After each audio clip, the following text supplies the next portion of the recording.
An Iron Man game leak has the internet buzzing, and I think it's actually related to Anthem, and I'm going to piece together a theory for you that this Iron Man game leak is actually something that was going to be an Anthem 2.0 or Anthem Next if you were following that game at the time. These are longer videos because they are live streams, but I put everything right here at the beginning of the video that you might be looking for. I'm going to try to piece together this theory as best I can, and then I'm going to discuss it with the live audience. Make sure and hit subscribe and the bell button. That way you don't miss my content. Consider becoming a member and supporting the channel with all the ways listed below. And keep in mind that I'll be out of town, and when I come back in town, you'll have to maybe go to your subscription feed. I might not be on your homepage. This is a Reforge update. An Iron Man game leak has everybody very excited about the potential of the game coming out, and I think it's related to the game up in the corner. Anthem, if you remember this game, underneath EA and BioWare, never really got off the ground, no pun intended, and Anthem Next, or Anthem 2.0, was essentially canceled just as things were starting to look good. Let me give you my theory on how I think they're related. If you like these quick updates, hit subscribe and the bell button so you don't miss my content, and check out Reforge Gaming, where I stream live. So according to thegamer.com, EA is apparently working on another single-player Marvel game aside from the already rumored Black Panther title, according to industry insiders Jeff Grubb and Tom Henderson. Grubb was the first to reveal this information during his Game Mess morning show, in which he listed some of the projects the publisher is currently working on behind the scenes. One of those projects Grubb reveals to be, quote, another Marvel game that is single player, in addition to the rumored Black Panther game that Grubb also claimed to be in development last week. However, he doesn't mention which superhero will be in focus in the title. That's when Tom Henderson decides to weigh in. This is where he says, listen, he's heard several rumors that the game in question will star Iron Man, although he stresses he has not been given anything concrete enough to report on. Like with most rumors from industry insiders, neither Grubb nor Henderson's comments have been confirmed, so it's worth keeping your expectations in check until we hear something official from EA itself. I happen to think this is a very, very likely thing to come to fruition, especially with EA being involved. They were the publisher behind Anthem, and come to find out, Anthem was largely bad and problematic, poorly launched and poorly received because of BioWare and how they mismanaged the title both in pre-production as well as once the game was out. However, they started seemingly putting the game back on track. As someone who followed the game extensively, was a part of capture events, and was trying to give as much feedback as I could, I actually thought the game was going in a good direction. Coming from EA, maybe doing an Iron Man game, it begs the question, is this what happened to Anthem 2.0? Is this what happened to Anthem Next? It was seemingly canceled very suddenly, after they actually had good-looking things. It wasn't like they were just sort of getting started and it got canceled. Right around the time things started looking the most promising is when it was shuttered. Everyone always said that the Anthem game made them want an Iron Man game. My theory is that Anthem Next is the foundation and scaffolding for this Iron Man game. If you really watch gameplay footage of the Ranger in Anthem, he basically moves and rotates and spins just like Iron Man would in a game where you're flying around as Tony Stark. What better use, in my mind, for the best parts of Anthem, than to take a very popular character, a very popular iconic character, and make a game with it? Anthem was never going to get to the place where it was really profitable, even if they really turned things around. So my theory here is they saw the best parts of Anthem. They saw the updates they were making to loot, gameplay, content, and they saw the potential for, look, we got great flying mechanics. If you remember, the engine they built Anthem in didn't even have mechanics for flying. They had to build that from the ground up. A great way to get ROI on all your best pieces is to throw it behind a winning horse. And we all know Marvel games draw lots of attention. Can they shake the bad reputation of Avengers, since, Guardians of the Galaxy was received very well, even though it didn't do commercially all that well, largely because it didn't look like the movies, and I think the shadow of Avengers was still over the Marvel gaming franchises. Remains to be seen if this Iron Man game will ever come to fruition, but if it does, I think it's related to Anthem. As always, let me know what you think in the comments below. Hit subscribe and the bell button, that way you don't miss my content. Check out Reforge Gaming where I stream live, and I'll see you in the next video. And I'll see the rest of you right now. I'm not trying to clickbait. I'm not trying to bait you guys. I genuinely think we are now finding out what happened to Anthem 2.0, what happened to Anthem Next. I think this is it. I think they said, look, we've got the ability to make an Iron Man game. No, you're not using any of this. We're taking it. We're taking it. I'm deafened in Discord. Oh, I am so sorry, Discord. Sorry about that. Good morning, good afternoon, and good evening, Discord.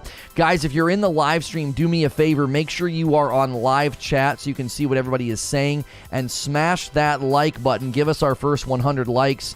We have an entire day ahead of us. I'm going to talk about why I was wrong about Sea of Thieves. That'll be a great stream. We came to some great realizations during the member stream. Then we're going to dive in and play. Forgot to move my Xbox. Oh, well, we'll be fine.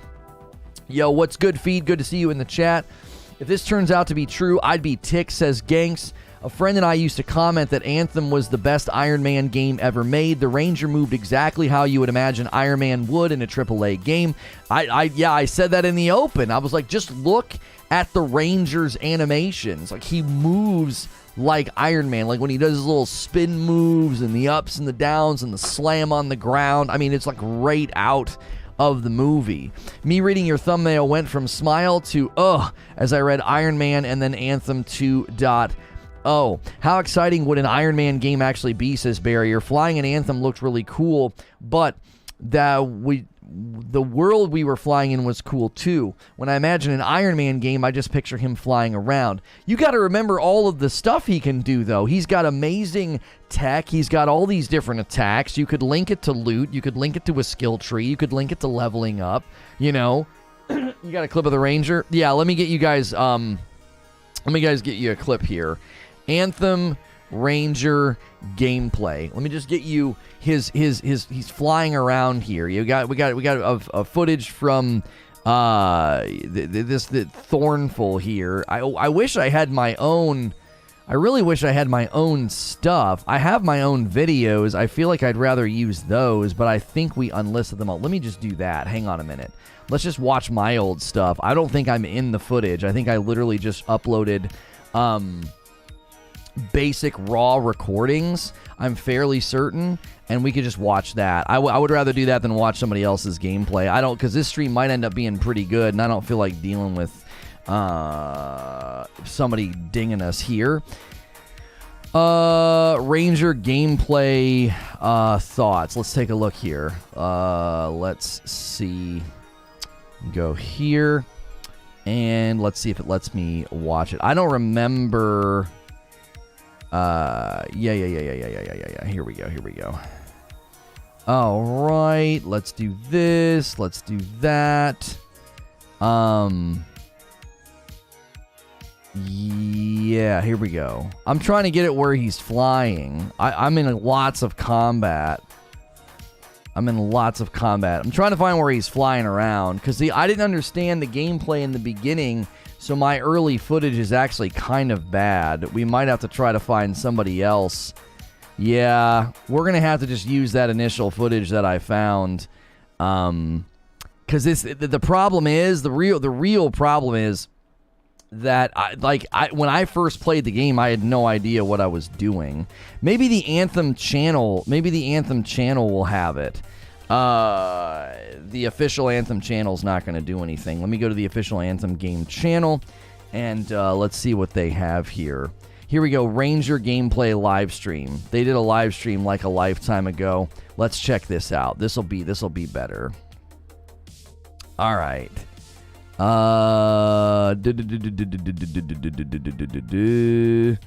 We really just want the flying. Like, why they're so focused on the combat in all these videos. This is so I'm done. This is so disruptive. This isn't working out. Somebody can find me a clip. I'm done. Which studio is making the Iron Man game, though? We have no idea. If who will be actually making it. EA is the rumored studio, developer, whatever behind the potential Iron Man game. Great Iron Man single-player game where they will charge you $20 for a new set of armor and XP boosters to make the progression more manageable. Don't at me, you know it's coming. Okay. Go somewhere else, David. You're unpleasant and I don't like you. Would love to be able to fly on the wall in the Anthem conference call. Do we invest more in Anthem or do we cut the power and start production on Iron Man? They could have been planning for a long time. It just doesn't make any sense that they decided, oh man, Anthem's finally looking promising, boom, and then they cut it. Like, do you remember? Like, the most recent time that we looked at Anthem, I was like, it's finally looking the way that everybody wants it to look. Like, it's finally looking very, very good. And it just all of a sudden, it was out of nowhere. It felt very strange. It was like, why would you go this long and then just stop? It wasn't like they said, we're considering doing more with Anthem. There was the Anthem 2.0 rumors. I always called it Anthem Genesis. Like, just reset the whole dadgum game, right? And they called it Anthem Next, right? They called it Anthem Next. They were constantly putting out blogs, and they were constantly showing us stuff. And there was this amazing trajectory of, oh, wow, this is actually looking like you guys are really building the game we were all hoping to play. And then, like, it was like a week or two after a really good blog post. They're like, yeah, no, we're done. You know what I mean?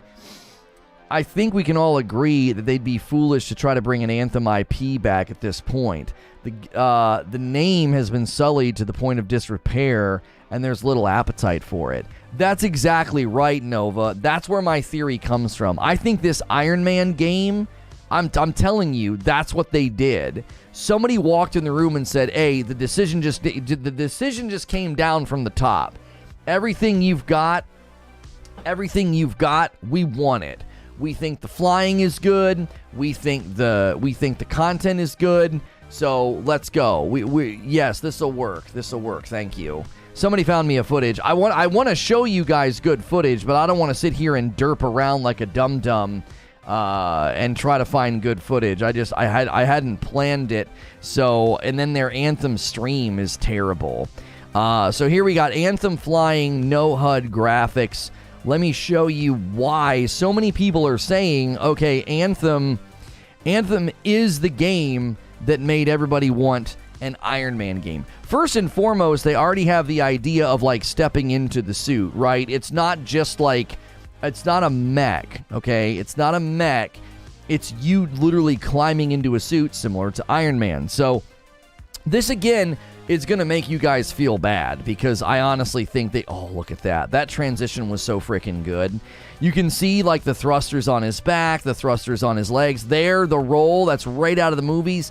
The way his arms sort of almost ragdoll after he rolls to the side. I'm telling you, the flight in Anthem, especially for the Ranger, was just so good. It was one of the like the fact that they had to build this from scratch. The game did not have the game engine did not have flight in it. They built this for the game only. Even the graphics were awesome. This game got such a raw deal that the world was so fun to be in. The content was satisfying. The combos, there he is. He's slowing down, very similar to Iron Man slowing down. There he goes fast again, rolling to the side. Oh, golly, this makes me miss the game. It makes me miss the game, bro. The game was really, really, really good. It was so fun. I loved being in this world. The funny thing was, for years after, my nephews would ask me about the game. Ratchet, you asked about the member count. I think we're like 25 away from 1,600. I believe we're at 1,577. I believe that's where the count ended up yesterday. I'll double check right now. 1577. Yeah, we're 23 away from 1600. 1600 won't unlock anything, but it'll get us a little bit closer to our stretch goal of 2000. This right here, did you say Anthem was good? Anthem had so many things about it that were good. Yes, they had no end game. This is from the game. It had really good things about it. The world, the environments, the graphics, the flying, even the combat was actually very satisfying. It had no end game. There was nothing to do after you sort of played through the main game. Like, are you watching the same footage I am? Like, this right here is exactly why people wanted an Iron Man game after playing Anthem. They were like, he literally moves like Iron Man. My theory, if you're just tuning in, my theory is the Iron Man game leak. I believe it's real. I believe it's coming. I think Anthem Next, it was essentially Anthem 2.0.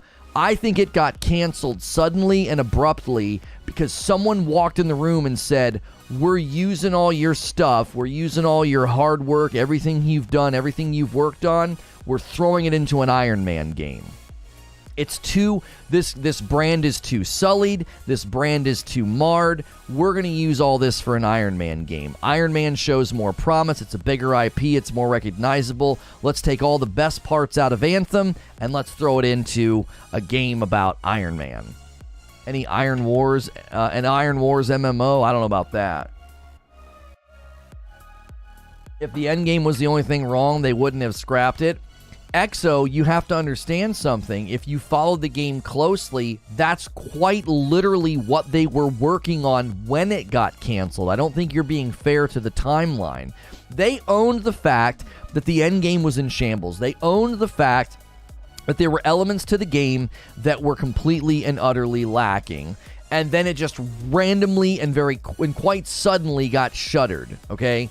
You can presume that, like, oh, that's because there were way more problems. I covered this game extensively. I played this game extensively. I'm telling you that this game was an amazing foundation with nothing really on top. And I think that's fundamentally why they canceled it. They said, you've got a great foundation. We're grabbing it. Like, we want that foundation. We're going to use it for an Iron Man game. What was the content loop in Anthem, and what did you think it would be with Iron Man? Okay, so what they were trying to do with the content loop in Anthem, that I don't know how much this would influence the content loop in, I don't know how much this would implement in an Iron Man game. Talika says, Iron Man, War Machine, Hulkbuster, so many different suits. Yeah, think about it. Think about it. The Colossus is basically the Hulkbuster. Talika's right. They could even use the bare bones of the other guys, the other suits. There was 4 javelins, and we're just looking at the Ranger. The big Colossus guy, that right there would be your Hulkbuster. You could have a War Machine. War Machine could be a little bit bigger, so it stands out a little bit more than the Ranger. But the content loop that they were working on for Anthem was very much centered around you going and running these sort of loopable pieces of content, sort of like raids. And they were supposed to be pretty challenging. There were mechanics, there were puzzles. And you were going to run those for different things for your character. It was a loot-based game. You actually had quite a bit of loot that affected your character's build and your weapons and everything else. So the customization was actually pretty good. Like the way you could make your character look and the different things you could put on your character was actually pretty awesome. You could have regular armor, Hulkbuster, War Machine, stealth, and high-speed armor, says Ancient. Yeah, some people got banned for exploiting, and then he lied to the public about what happened and deleted the VODs because, he's a real stand-up guy. But that's not really, important right now. What's important is that the content loop that they were building, I actually think showed a lot of promise. Now, that's my question for you guys. What kind of an Iron Man game would you even want? I would imagine making it a looter would be kind of weird. I don't think they're going to yank all of the looting aspects from Anthem and make a looter. I think that would fundamentally be strange. I could see each suit having its own sort of trajectory and path, and each sort of skill tree being related to the suit, and then you get more abilities as you go. What Eugene said, cinematic experience, big open areas, huge set pieces. Yeah, that's something that's going to be a challenge anytime you have a superhero that can fly. I think a significant challenge anytime you try to make a game with a superhero that can fly, you're going to be facing that. you're going to be dealing with like, oh, well, you need massive amounts of space. This is probably why a Superman game would always be very, very difficult. You need to build enormous areas, because if not, it doesn't feel big. That was something that Anthem had to do. They had to build these big, huge open vistas and biomes, because if not, you were going to be like zipping from one side to the other way too quickly, and it wouldn't feel like a very big open world. A $10 tip from Risic: I would like a game like Spider-Man, but bigger. Right, like an action-adventure game. Thank you for the $10 super chat. Guys, do me a favor. Let's have a really strong start to the day. Let's get 45 more likes on the video. Let's shoot for 200 likes, and let's get some members going. This is Anthem footage, by the way. This is Anthem Ranger footage of just flying around, okay? And this game is obviously old and essentially canceled. And what my theory is that the Ironman game leak is heavily related to this game. I can't look at this footage and not think that. I simply can't. This is the bare bones of what they're going to use all this for the game. I think somebody walked in the room at BioWare and said, shut it down. We're gutting everything you've got. We're taking all your best pieces. Anthem's done. Our best shot is Iron Man. No bullet sponges in the Iron Man game. Yeah, it would need to be significantly abilities based. So if you guys aren't familiar with Anthem gameplay, it very much is a combo-based game. Like, you had to do these combos, you had to put like primers and detonators and do all these different things, and it was actually quite fun. I don't think that they would have Iron Man working that way. You would largely be doing kind of like what Spider-Man and Batman games do, relying on your abilities, relying on the different things that you have to, you know, blow things up and shoot things and take their armor down. I could see there being lengthy fights where, like, as Iron Man, you got to kind of like get their armor off, and then once there's some pop in there. Once the armor's off, you know, then you can start hitting them with, you know, maybe more damage or something. Do you think a live service would be in scope here? It's already baked into the Anthem framework, and a live service Marvel game of this type would be huge. Here's why I don't think live service is a good idea. Yes, Lono, yes, the host of Reforge Gaming is saying he doesn't think live service would be a good idea. I'm pretty pro live service, but not for an Iron Man game, and let me explain why. Number one, all of the live service elements of Anthem were pretty bad. They didn't really have a good setup and system for ongoing content. Now, that was improving, but I still don't think they had the good, they didn't have a good framework for that. So you're not really going to be able to dial up a bunch of really great systems and structures and use them. Secondly, I don't think superhero games are built for that yet. I don't think so. I think what you would want to do is you would want to first just get really good superhero games in circulation, like Spider-Man, Iron Man, Wolverine. Just tell really great stories, have it be a really great action-adventure game. If you're going to do an actual live service superhero game, it probably needs to be an MMO. Like what Zubair is saying, I suddenly want a Spider-Verse MMO. It would need to be something that's built with such a larger scope and framework, it couldn't be one character. You would literally need to be like the Avengers MMO or something, or, you know what I'm saying? It would need to be, you know, Marvel MMO, something of that. Something to that degree is what I that's just my contention. I think a live service Iron Man game would probably be a mistake. Distorted says they could do a God of War style open world game, but obviously more catered to flying, and Iron Man has tons of suit designs for cosmetics, and you could do weapon and gadget upgrades as well as abilities. Right, like you could certainly have a contained trajectory for Iron Man. If you're just tuning in, this is actually Anthem gameplay, and it is my theory that Anthem 2.0, or what was being called Anthem Next, that was canceled. I believe it was canceled and sacrificed on the altar for this Iron Man game that we're suddenly hearing about. That's my theory. I covered Anthem pretty extensively. I was actually one of the people who defended the game and thought that it could really go places. I think that they looked and said that the brand and the IP was too damaged to get back on the road. And that's why I think they just ultimately canceled it and said, listen, you guys have built really, really good things. Let's use those really, really good things to build something that will be way more popular, right? Watching this makes me miss the game. So, dude, I'm telling you, I missed that game. It was so fun to be in the world. They just didn't have anything to do. There was no end game. 401 people watching and only 178 likes. Hit the like button, chat. I Am Melee is calling you out, chat. Where are them likes at? Where are them members? We don't have any members yet this morning. Do we have any coffee orders? Who wants to be the first coffee order of the day? Who wants to be the first member of the day? We do members content all of the time, and not only do we members content, we'll be doing members content this Friday with my brother, so make sure that you don't miss out on that. That will be that'll be a good time. You guys are really, really gonna like that. We have a lot of fun together. Something is in development, reality-based completion based on Game Loft's Asphalt Racing series. That is not something that interests me.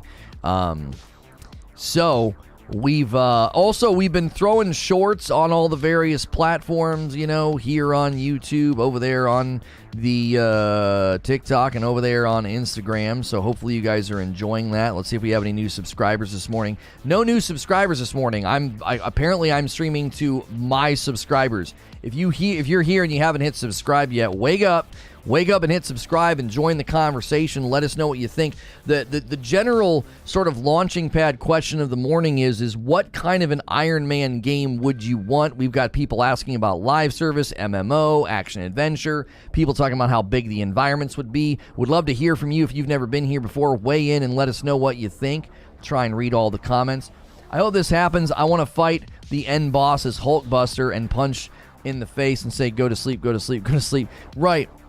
They have the scaffolding for bigger suits. I mean, if you look at the Colossus and you look at the Storm, and I forget the last one. It was Colossus, Storm, Ranger, and I always forget the real thin one that was like a ninja. I always forget the name of that one. Anthem getting canceled is really a bummer, says Distorted. I felt like they could have turned it around. I think it had a solid skeleton. I would have rather it improved and survived than got canceled. Here's the issue, though, Distorted. Here's the issue, right? The Interceptor, thank you. Yeah, the Interceptor, that was the last one. I could never remember the Interceptor because I never made an Interceptor. I didn't really like what I saw when I watched gameplay. Here's the issue, okay? Here's the issue with why Anthem probably needed to be canceled. As much as I loved it, as much as I wanted it to come off the ground and be awesome, okay, it needed to be canceled because it was never going to be big enough or have a big enough player base to be profitable. I just don't think it was ever going to get the momentum that it needed. Does that make sense? Now, you wait 10 years and you drop a sequel to it, and you might get some traction. But if I'm thinking like an investor, if I'm thinking like a C-suite board member, and I look at Anthem and I looked at the player base numbers and I looked at if I looked at the most favorable projections for that game's comeback, I'd be like, no, you're never going to break even. You're going to do nothing but lose money in this deal. You're going to keep sinking bandwidth. You're going to keep sinking time. You're going to keep sinking hours into this game. And we're never, ever, ever going to make our money back. So shut it down. And if they got the green light and they got the rights, if they got the green light and the rights for an Iron Man game, I could see them saying, we can use all of this. This is good work. You guys did a good job with the flight. You did a good job with the combat.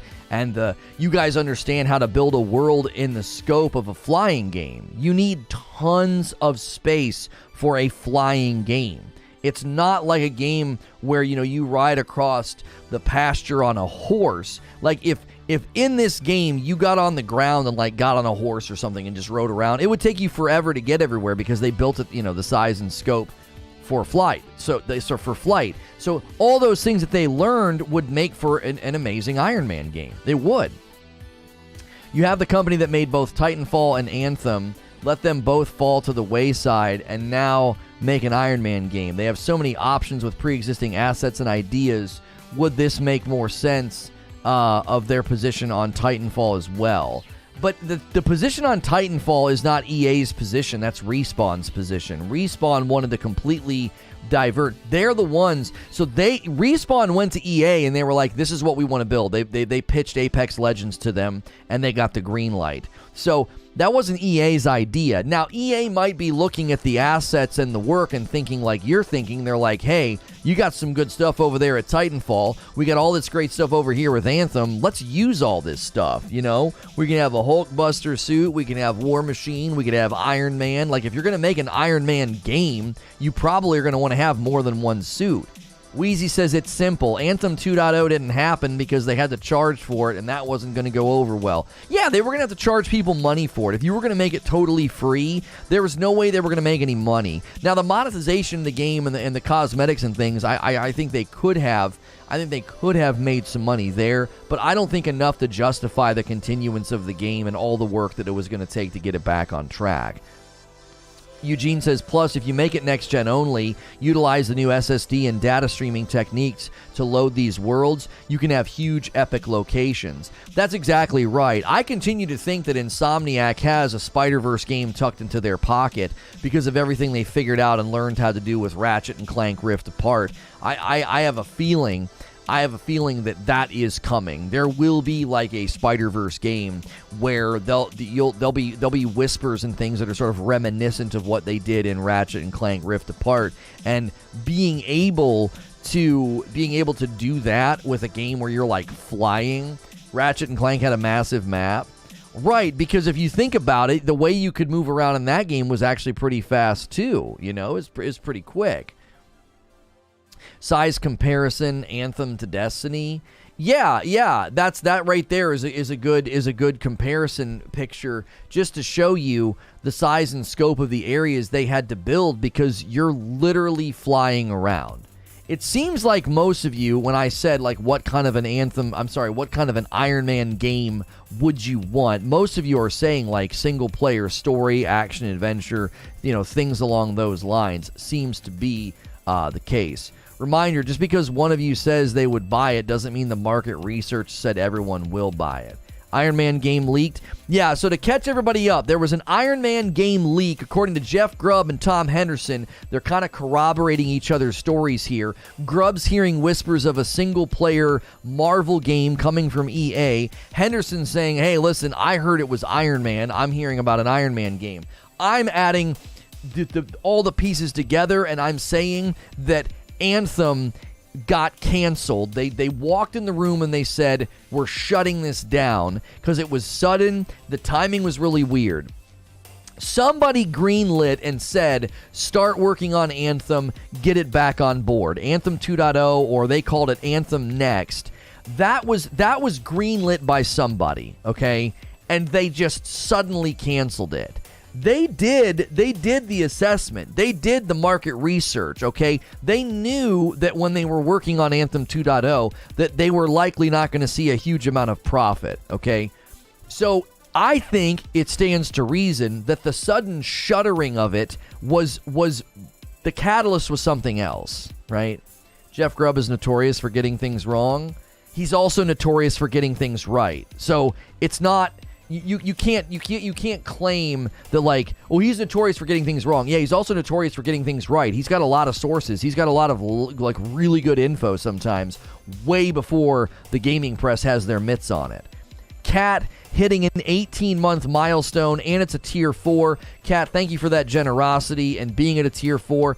Guys, if a bunch of tier 1s upgrade to tier 2, we need like 30 more people to do it. We're going to launch a brand new segment for tier 2 members and above. It'll get uploaded on the weekends. If you're not a member yet, consider clicking join. It's only $5, and you get into members content literally every day. And then this Friday, I'll be streaming with my brother. Every Friday night, I'm typically streaming with my wife or doing community game night, so consider becoming a member. Grubb wasn't the only one. Okay, so Grubb says... This is the breakdown. Grubb says on his podcast he's hearing that there is another single-player Marvel game coming. He's already heard about the Black Panther game, and then other sources started coming out with things that they had heard as well about the Black Panther game. He's like, it's not the Black Panther game. There's another single-player Marvel game coming out from EA. Keep in mind, from EA. Then Henderson comes in and says... oh, I've been hearing there's an Iron Man game coming from EA. So they're hearing from different sources completely different versions of, I think, the same thing. It's like, two people in a room with the lights off describing an elephant, right? We're getting two pieces of the same thing. That's what I think's going on. I think that, especially with EA being involved, I think somebody from EA walked in the room at BioWare and said, shut it down. We want all of your flight mechanics, all of your suits. We want the world building. We want all those teams. We are going to take you and put you on an Iron Man game, because this game has zero shot at generating profit, but Iron Man has a massive amount of potential to generate profit, right? Why do I need the lights on to describe an elephant? It's an old metaphor of, like, if there was a bunch of people blindfolded describing an elephant, some would describe the elephant as a tree trunk, some would describe the elephant as a snake, some people would describe the elephant as a stone, depending on what they're touching, right? That's the point. I think they're both getting pieces and glimpses of the same thing. You got one guy saying, yeah, EA is working on a single-player Marvel game. And the other guy's like, well, I heard that EA is working on an Iron Man game. Okay, that's like low-level corroboration, right? They're describing the same thing. And from where I sit, this game here, where you climb into a suit, and everybody from moment one had always said, the Ranger especially, they're like, look, man, that's Iron Man. The way he takes off, boom, the way he launches, okay, the way you can see the little tendrils off of the jets, and then that spin, and then the ragdoll arms. I'm telling you, this right here, this is the foundation. They snagged this and said, we want it. That's what happened. That's my belief. Like, if it was any other game company, I'd be like, yeah, well, maybe they're making an Iron Man game, who knows? But because it's EA, I'm like, oh no, you canceled Anthem Next. Because if you guys weren't following Anthem at the time, they were releasing blogs like every once in a while. Let me see if I can actually find them. Are they still around? Anthem Next blog. They were doing like really, really good stuff. And then just all of a sudden, it got shuttered. Yeah, that's the last one. I wonder, can I go back and see the old blogs? Where is there a way to do that? Hang on, I'm too zoomed in. Is there? Yeah, hang on. There's got to be a way to go back. Blog BioWare.com, Anthem update. I'm having a hard time finding them because they were doing a lot. They were doing a whole lot with the game. Here, yeah. Here it is. So they were rebuilding. They were basically rebuilding the dadgum game. Like, look at the menu system. Look at how it changed. This is a completely different game. Look at the top. Look. This is a different game. Look at the way that they're going to have you, like, look at your loot and your power score and everything else. This is 100% official? Yeah, this is what they were doing. They were look, and then look, he's zooming in, he's looking at his melee ability, he's checking his stuff. Like, they were quite literally rebuilding the frickin' game. Now, why would you look at this? Look at the skill tree. They were reworking the skill tree. You got captain, longbow, soldier. You got your 3 different ways of playing the game. So someone walks in the room and just says, no, shut it down. All that work you've been doing, all that stuff you've been doing, yeah, shut it down. We're scrapping it. What's the reason, right? Why would you shut this down? I'm telling you, it was because the Iron Man game got greenlit when they canceled this game. That's my theory. EA's making Iron Man? Yeah, that's the rumor. Here they're showing you some more UI elements of, like, highlighting something. You can see the different colors. You can swap it out. That's his Skyfell launcher. You know, you can see the power and the damage and the stats, and you got a couple more. And so they post this, okay, on October 28th of 2020, all right? And then February I don't even know how often they were updating this blog. I would actually love to get a rundown of what was the latest update before they did this. They just they shut it down in February of last year. I want to know if somebody can figure it out on this website. What's the timeline? What's the timeline? When did they officially say when did they announce it, and when was the last time a blog was posted with an update? Because October to February, that's 5 months. I think that's enough time for them to be like, hey, we've really reassessed here. This isn't going to work. I remember it feeling very sudden. I remember it feeling extremely sudden. Yeah, so February 24th is when they shut it down. Fuzzy, can you find me, are there any blog entries closer to that than October? I'm trying to paint a timeline here. Because the one that I just pointed to with all those images, that was in October. So you go from October to November, December, January, February. You go 4 months later and they're like, done. Shut it down. Maybe after Avengers Endgame. I really enjoyed this group. Everyone's cool here. Well, I'm glad you're enjoying your time here. We're having a great turnout. We're having a really strong day. Do me a favor. Smash that like button. I bet you we could get 300 likes before the first hour's over. Let's start getting these likes to climb. There's 400 people here. I only need 60 people right now that haven't pushed like to click it. Outriders didn't exist when that was created. Yeah, there was that was before Outriders even was viewable to the public. Creature says, I 100% agree. Someone got a call that they got the Ironman license and they ran in the room and said, stop, new plan. Yep. They don't need anything but the engine work and the flight tech. Yeah. I don't think they need, let's be honest. I don't think they need any of this. I don't think they're going to do anything with this. This is a looter. Now they might do something similar to this, like they do in Assassin's Creed and other games, where you look at your character and you have your loot, and there might be RPG elements to it. They got moved on to new games. Okay, hang on. So according to the blog where they canceled everything, game development is hard. Decisions like these are not easy. Moving forward, we need to laser focus our efforts as a studio and strengthen the next Dragon Age and Mass Effect titles while continuing to provide quality updates for Star Wars The Old Republic. Well, sure. Yeah, but I don't know. To me, I think there's more to it than that. I don't think they were just we need to move you to our other properties. Big focus on RPG and loot is just a turn off. Doesn't matter if it's monetized or not. I don't want BioWare on an Iron Man game. I don't either. One of my questions today was, what studio do you want making an Iron Man game? They did a Halloween and Christmas event and both brought good content updates. Then we got the blog, then the shutdown. Okay, so according to Ganks, they did a Christmas event. Yeah. I think our theory holds water. So they post this in October. They post all this stuff that they're working on in October. Then they do a holiday event, okay? A Christmas event. And then a month later, 2 months later, they're shut it down. What? What do you mean? We did all this work. What are you talking about? Laser focus? Yeah, Iron Man laser focus. Yeah, they're leaving breadcrumbs. Laser focus. Yeah, they're talking about Iron Man's lasers. That's just, I'm telling you, bro, it could have been 2019 Christmas.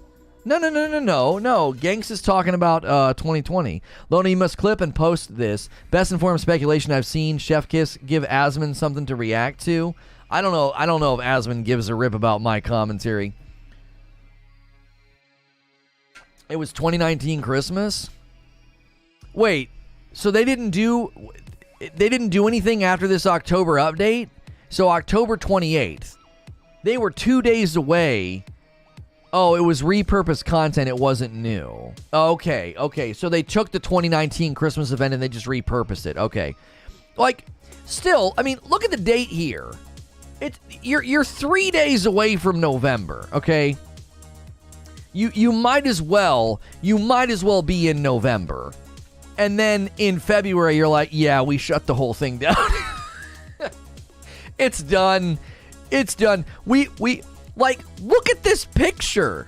Look at this. Look at all the work they were doing. They were they were really going in, man. They were doing good work. And then a couple months later, they're like, bring the hammer down. Shut it down. I'm telling you, it's Iron Man. It's Iron Man. Creature and I got on the phone, and we, like, last night, and he's like, we saw everybody covering this, and we both saw EA, and I was like, I bet you that's Anthem. I bet you they just grabbed Anthem and said, we want the flight, we want the suits, we want the movement tech, we want the world, right? The world building was big, and it worked really, really well. It was like, come on. What? How do you not see that? The October blog to February, it shut it down is all Anthem has. It's important to note that in December of 2020, when Casey Hudson left BioWare, he mentioned how inspiring it was to see teams' ongoing support for games like Star Wars: The Old Republic and Anthem. Okay, thank you, Fuzzy. Excellent work. So according to Fuzzy, Casey Hudson is the one that... Did they write this blog?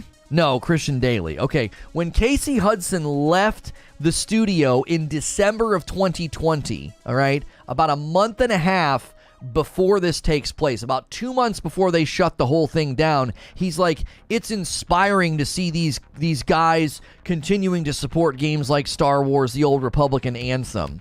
And they're like, Anthem? 2 months later, boom, it's gone. It's done. Something happened. I don't think it's as pure as, well, we recrunched the numbers and we're not going to make enough money. Okay? Now, there is the distinct possibility that they walked in the room and they said, listen, what's your timeline? And they said, well, realistically, our timeline is another 10 months, 12 months. And that's just for phase one. It's taking us a little bit longer to rework some of these systems. It's taking us a little bit longer to rebuild some of this stuff. And they were like, okay, shut it down. Like, you know what I'm saying? Look at what happened to Knights of the Old Republic remake. They show a vertical slice, and they're like, shut it down. You're fired. You're fired. Everybody else is working on something else. Like, they apparently mismanaged Star Wars Knights of the Old Republic 2 so freaking bad as a remake that they fired 2 people and just were like, yeah, the whole thing's on hold now. So there is the possibility that whoever was in charge walked in the room and said, okay, you guys have made some good progress. What are your projections for completion? And they were like, a year, maybe a year and a half. And they're like, no, shut the whole thing down. We thought this was going to be a 6 to 8 month project. You're talking about it being about double what we anticipated, and that hurts our sales projections. That absolutely murders any chance of making revenue on this project. Shut it down. I happen to think something else happened. I do. I think Creature's summary is obviously very movie-esque, but I think someone ran in the room and we were like, we got it. We got the Iron Man license. Stop everything. All this work is going to get repurposed. Shut the whole thing down. We have a much bigger name. We have a much bigger IP. Everything you did for Anthem, we can actually get a lot from that. Because if you go read Schreier's article about what happened in the pre-production of this game, grossly mismanaged, completely butchered leadership, just nobody's making decisions. No one's doing anything. I was at EA Play 2019 sitting in a room, and when I came home, I told people, I said, I don't think they know what game they want to build. They still lacked leadership. They still lacked vision. They let some YouTuber with 1,000 subscribers hijack the whole meeting and talk about what he wanted to see in the game. It was like, where's the leadership here? Where's the organization? It was freaking terrible. It was like, y'all don't even know what game you want to build. You know what I mean? It's like the focus wasn't there. It just wasn't. You know what I mean? It's like, if you're building like a looter shooter, if you're building a loot-based game, you would have some concept of where you wanted to take it. How are you going to support that? What's the content loop? What's the end game? What's the trajectory of a character's experience? And they talked about content. what?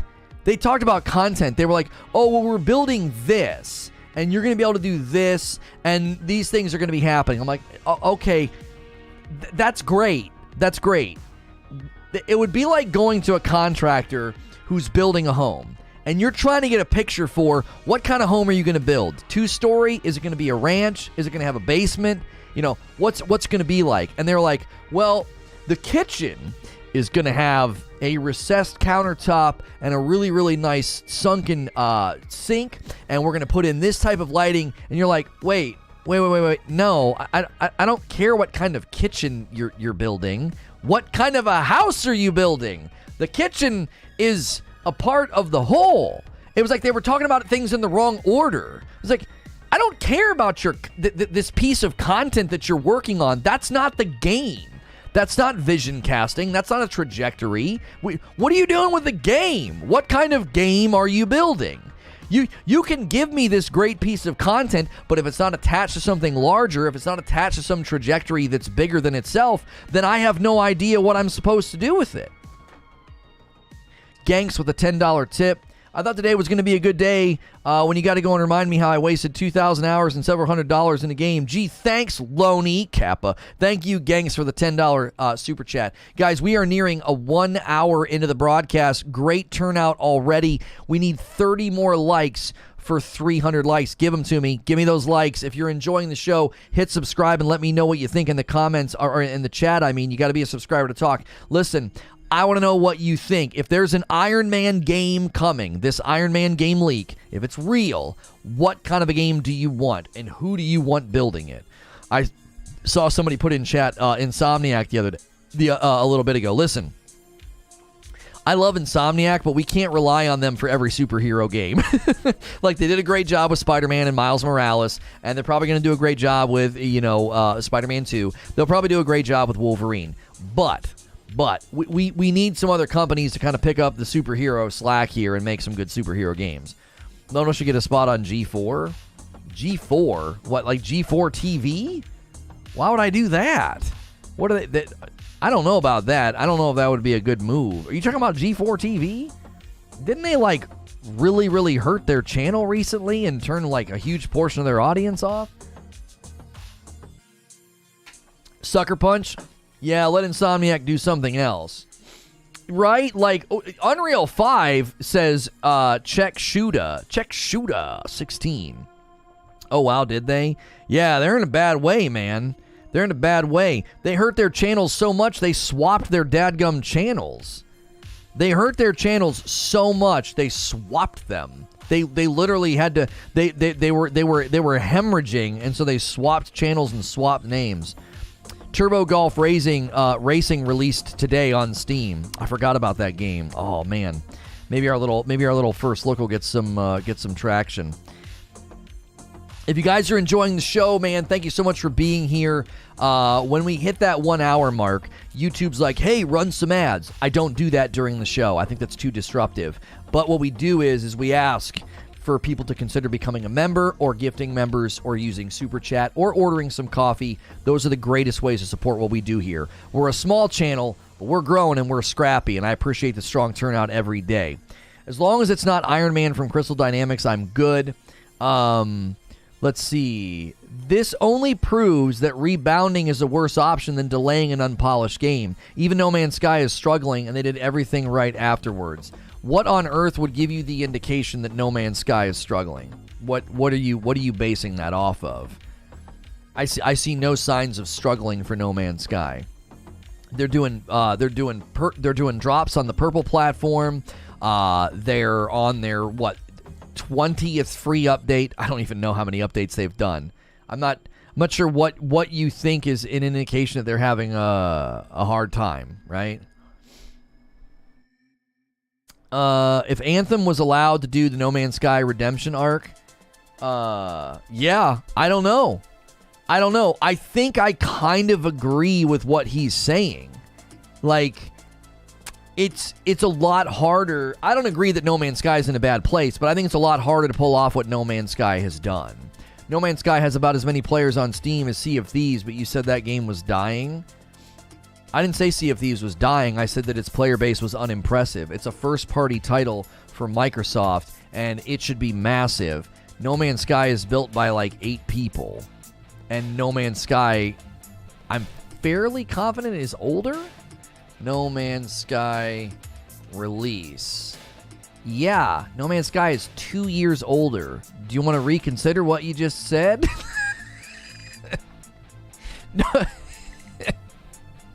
No Man's Sky's 2 years older, bro. You want to reconsider that? It's Steam charts? Really? No Man's Sky Steam charts. Let's take a look. Let's take a little peek here. Let's take a little peeky peek. 23,000. Almost as many? Do you mean 10,000 more than Sea of Thieves?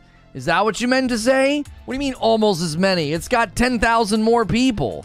It's got like 3,000 more? No, it has 10,000 more. We checked yesterday. Sea of Thieves had 13,000. No Man's Sky's got 23. They have 10 grand more people, and it's a 2-year-older game. Now, to be fair to Sea of Thieves, their update's not hitting yet. It's hitting tomorrow. But wouldn't people be playing in the lead up to the update to, like, get ready?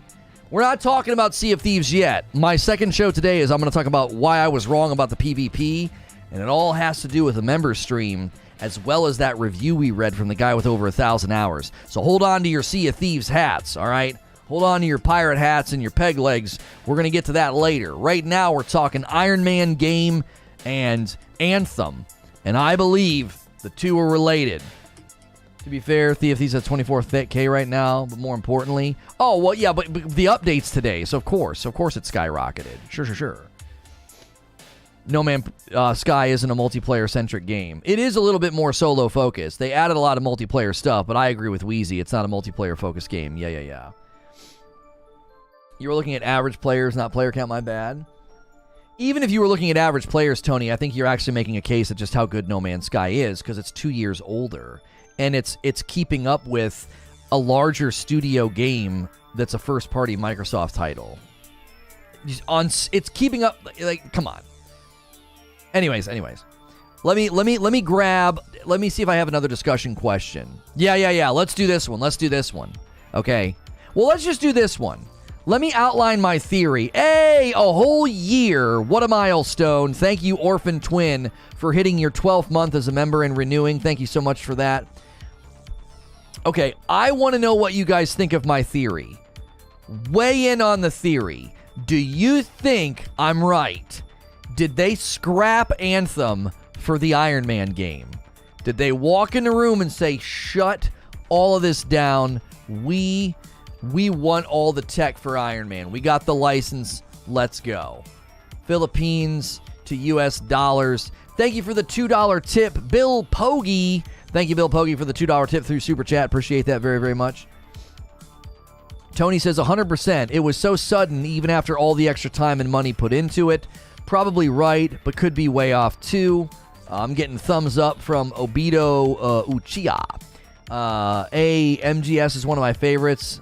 I just missed you, Snake. Oh, you're talking a Solid Snake in the chat. My issue with an Iron Man game, says Graydon, is potentially how specific in scope it could be.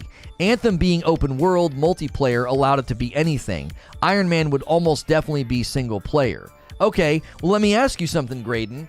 Wouldn't he potentially have a whole lot more tech, attacks, fighting styles, and different things that he could do when you compare him to, like, Spider-Man and Batman? Like, Spider-Man and Batman are, like, melee-based homies with, you know, some pretty cool tech. You're talking about Tony Stark. He could invent anything. They could throw anything they want in the game. Think about all the different attacks just in the movies that we get to see. He's got his little teeny missiles. He's got his big missiles. He's got his lasers. He's got his right out of his hand. He's got the big, huge thing that comes out that he tries to attack the big guy with. He's in the street. And Banner's like, whoa, what's that? He's like, it's nanotech. You like it? Like, he's got all those things he can do. I feel like Tony Stark could literally have limitless cool stuff as to, to fight with. Wheezy says, I don't think much money was put into Anthem 2.0. Well, I don't know if I would say it that way, Wheeze. They had BioWare continuing to work on it. That's a lot of money, isn't it? Like, in essence, that's a lot of money. You had a studio continuing to work on a dead game. I don't know. That feels like a lot of money. I agree that the Anthem tech will be in the Iron Man game, says Zubair. But if it was killed for Iron Man, why have we had no leaks until now? That's a big deal. That's pretty good. Maybe they didn't tell him. Right? Maybe they didn't tell him. Maybe they're like, no, we're shutting it down. And they had to keep it locked up. You think about the license and the sensitivity of that. That was probably locked up under NDA.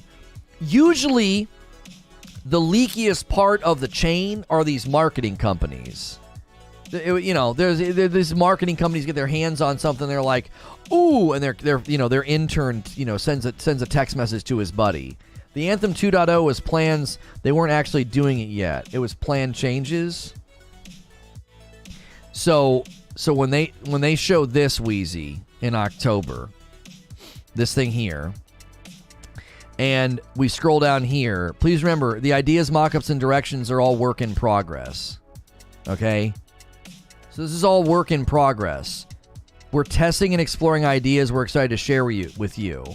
So you read this paragraph and you think they're not actually doing anything. This is all just totally made up.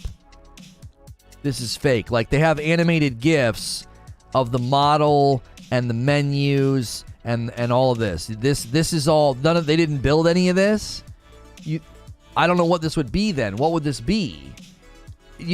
I guess I'd be open to the fact that, like, they have a very, very quick, like, art program they can go into and do this, and it takes, like, almost no time. Doesn't cost as much as you think. I'm not saying that this costs money. I'm saying that the studio was still on this. They were still doing something. They were still building something. They had just built and sent out an actual piece of content. I forget what it was called. The things where you go into, like, the storms or whatever. I forget what they were called. It didn't cost them millions to do this. To implement it is where the money goes. Okay, so Wheezy's positing a potential theory. I don't even know what this picture is above. That seems like a lot of work, but maybe not. So Wheezy's cataclysms, thank you. Wheezy's basically saying, listen, they outlined all this stuff. Didn't cost them that much money. They were in a holding pattern, so why the frick not?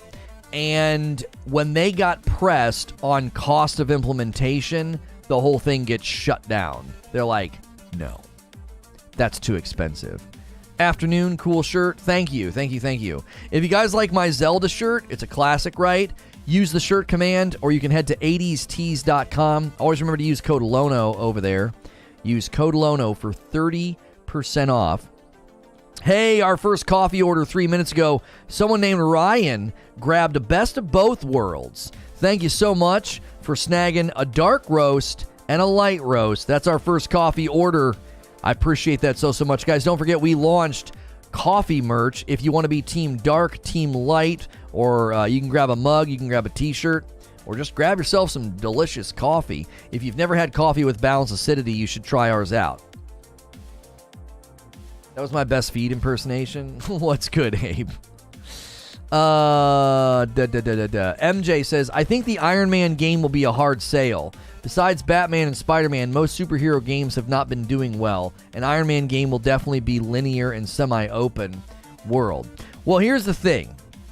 If we ignore the Avengers game, MJ, Guardians of the Galaxy got great press and great reviews and even won some awards.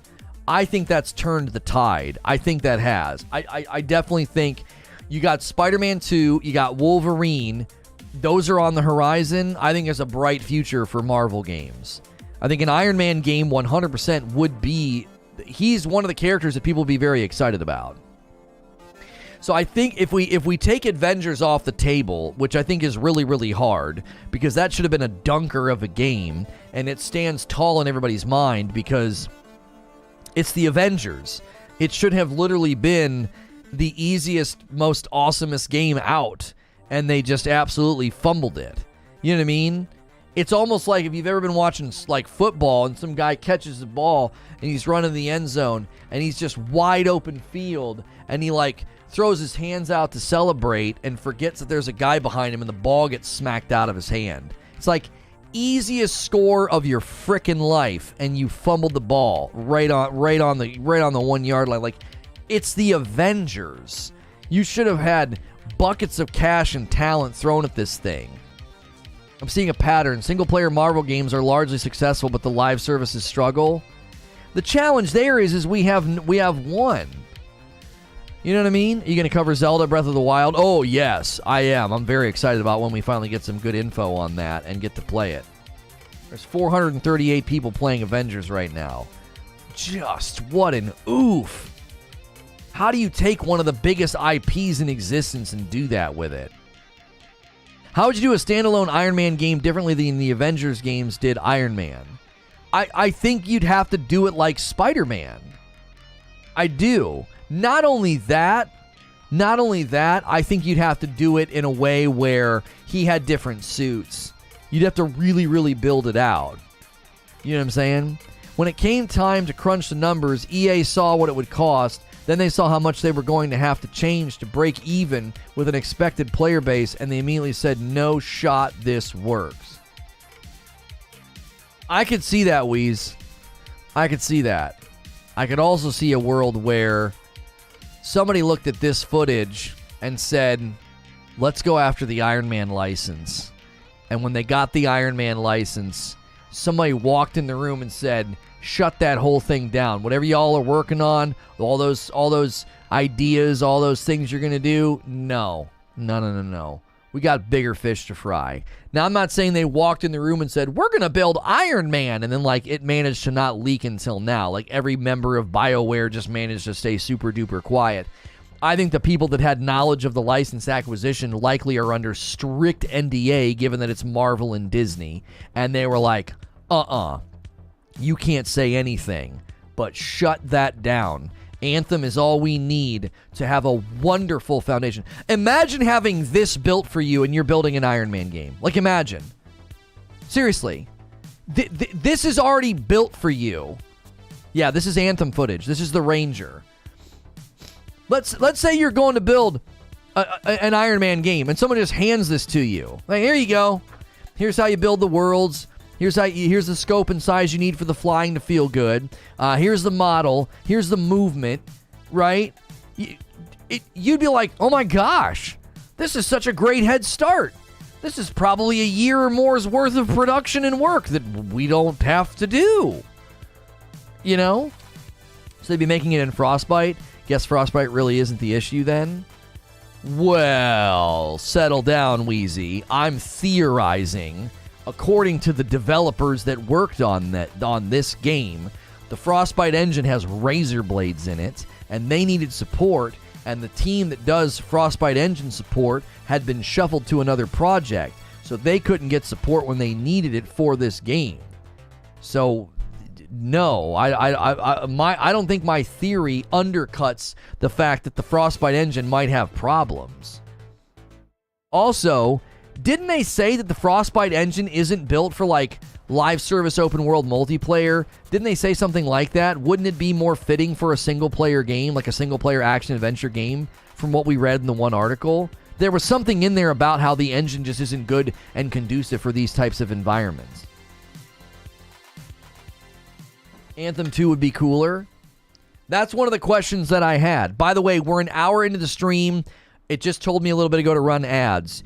If you're new to my stream and you've never been here before, I am a safe-for-work broadcaster. A lot of people subscribe to my channel and they treat me like a podcast or a radio show. They throw me on in the background of their day. You can subscribe in confidence because I am safe for work. If you've been here for a long time and you're already subscribed, thank you as well. Be sure to chime in the chat. Be sure to smash the like button. We had an amazing start to the day. We got 300 likes in the first hour, which means we should keep cooking on those likes. Consider becoming a member or gifting members. Most of the time you're on YouTube, you're going to get an ad at the beginning, middle, and end of the video. We don't do that when I'm live. Now, if you watch the VOD, you're probably getting an ad every 30 minutes. I think that's reasonable. But when I'm live, that's not happening because it would disrupt the flow. So, consider becoming a member, get in our Discord, join the community, get committed, become a part of what we do here. We'd love to have you. Frostbite is, I think, if I understand it correctly, heavily designed around mocap. If you try to go too far away from mocap, it goes wrong. I don't remember anything about mocap from the article that I read. I'm not saying it's not true, but I don't remember that.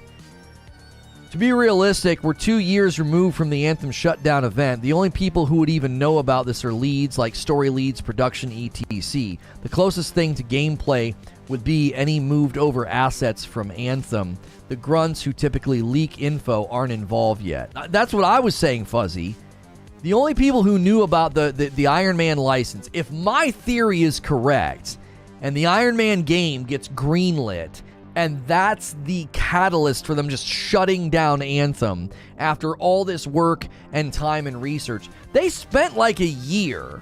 Like, I don't think Wheezy's theory is as strong as it sounded at first, because they spent so much time.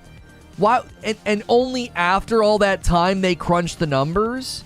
What do you mean? So they spent all of 2020. No. Yeah, they did you're telling me they did a Christmas event 2019, and then they spent all of 2020 gathering info, researching, scoping out all the changes they're going to do, and then in the beginning of 2021, they're like, well, let's finally crunch the numbers, and they're like, no way. That's so long. It's not like they trotted out a plan and said, these are some things we're considering doing. These are some of our rough sketches and rough, work in progress and outlines, and then they canceled it. They spent a year doing it. Market research takes long? It takes a year. On an existing IP? Doubt. East Coast Overlord with a $5 tip through Super Chat. Just got here. What's the scoop? What's up, my man? For those of you that are just tuning in, let me give you the too long didn't read. There was an Iron Man game leak. Jeff Grubb says he hears there's a single-player Marvel game being built, and it's not the Black Panther game that we already heard about. Tom Henderson weighs in, says he's also hearing that there is an Iron Man game being built. Both of these leaks are about EA. So I theorized and said, I think this was the catalyst to Anthem 2.0 getting canceled. Anthem Next was ramping up and then just suddenly was done.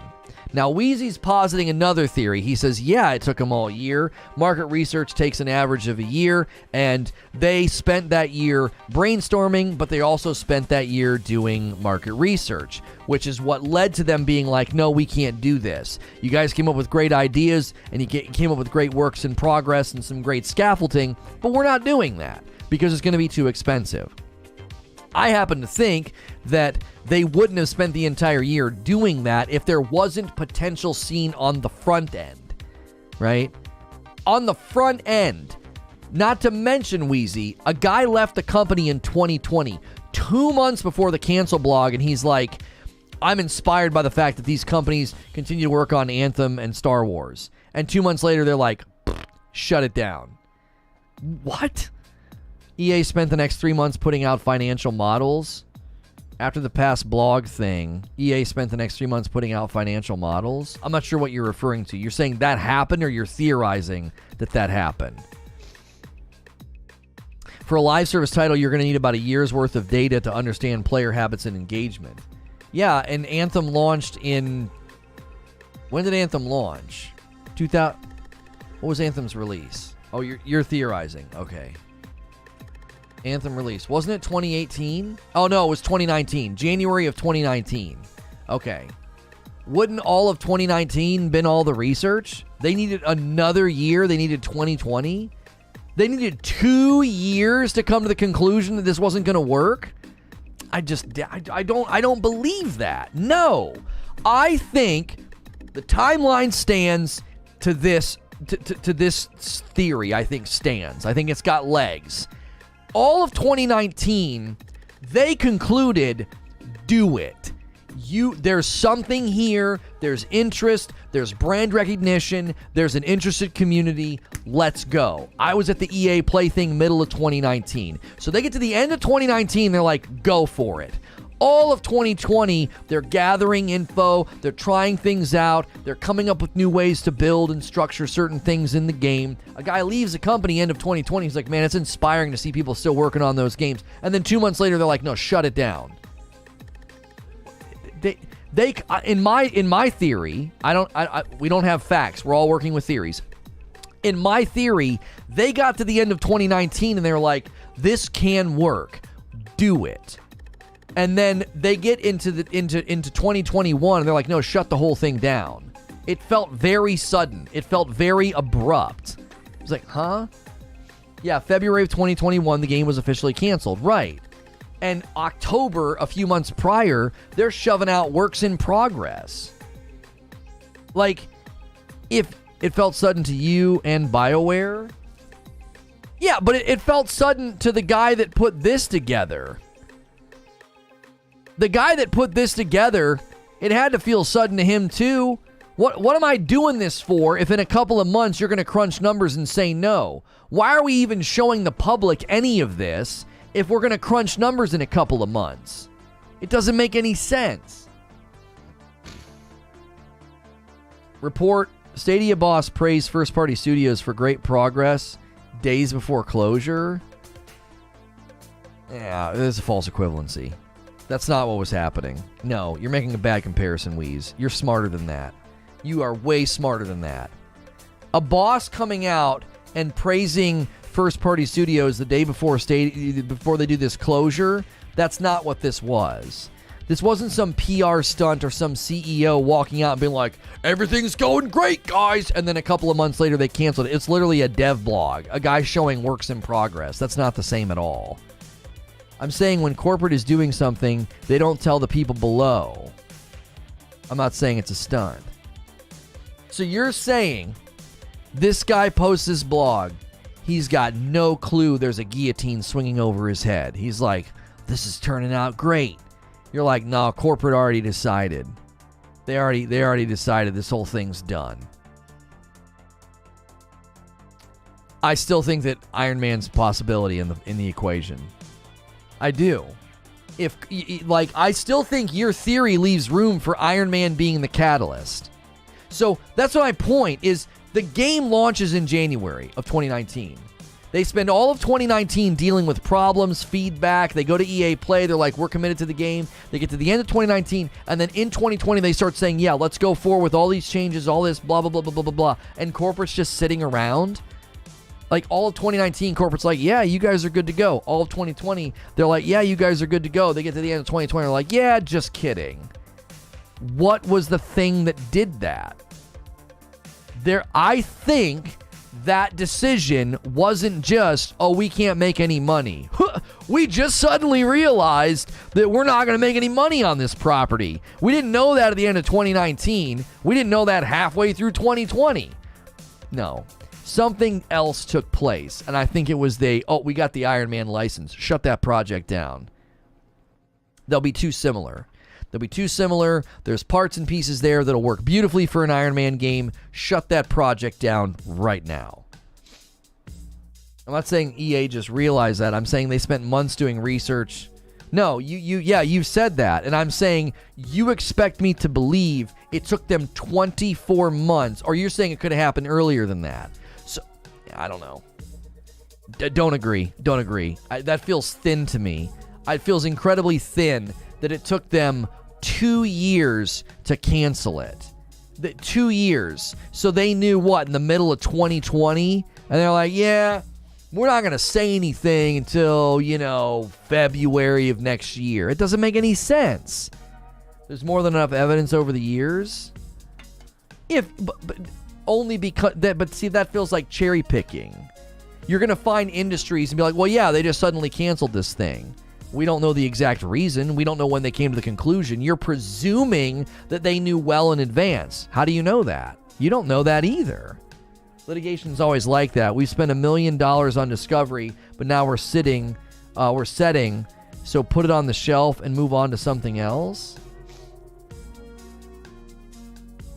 Yeah, but again, that doesn't support what Wheezy is saying. So all of 2019, they have data. All of 2020, they have data. So at what point do they decide, yeah, we're canceling it, but don't tell the developers? Just let them continue to do that. It would make more sense to shut it down. Be like, no, shut that down. We've already made the decision. I find it incredibly hard to believe that the corporate bigwigs were like, yeah, man, Anthem is a non-starter. But don't tell the devs for 8 months. Why wouldn't you get out in front of it? Why wouldn't you immediately... look at the way the blog reads. They're shuffling them to other projects. They're shuffling them to like Dragon Age and other projects. Yeah, well, we could repurpose them, shuffle them over here to these other projects, but let's wait 8 months because it's fun. The partner is negotiating the settlement. The worker bees are working.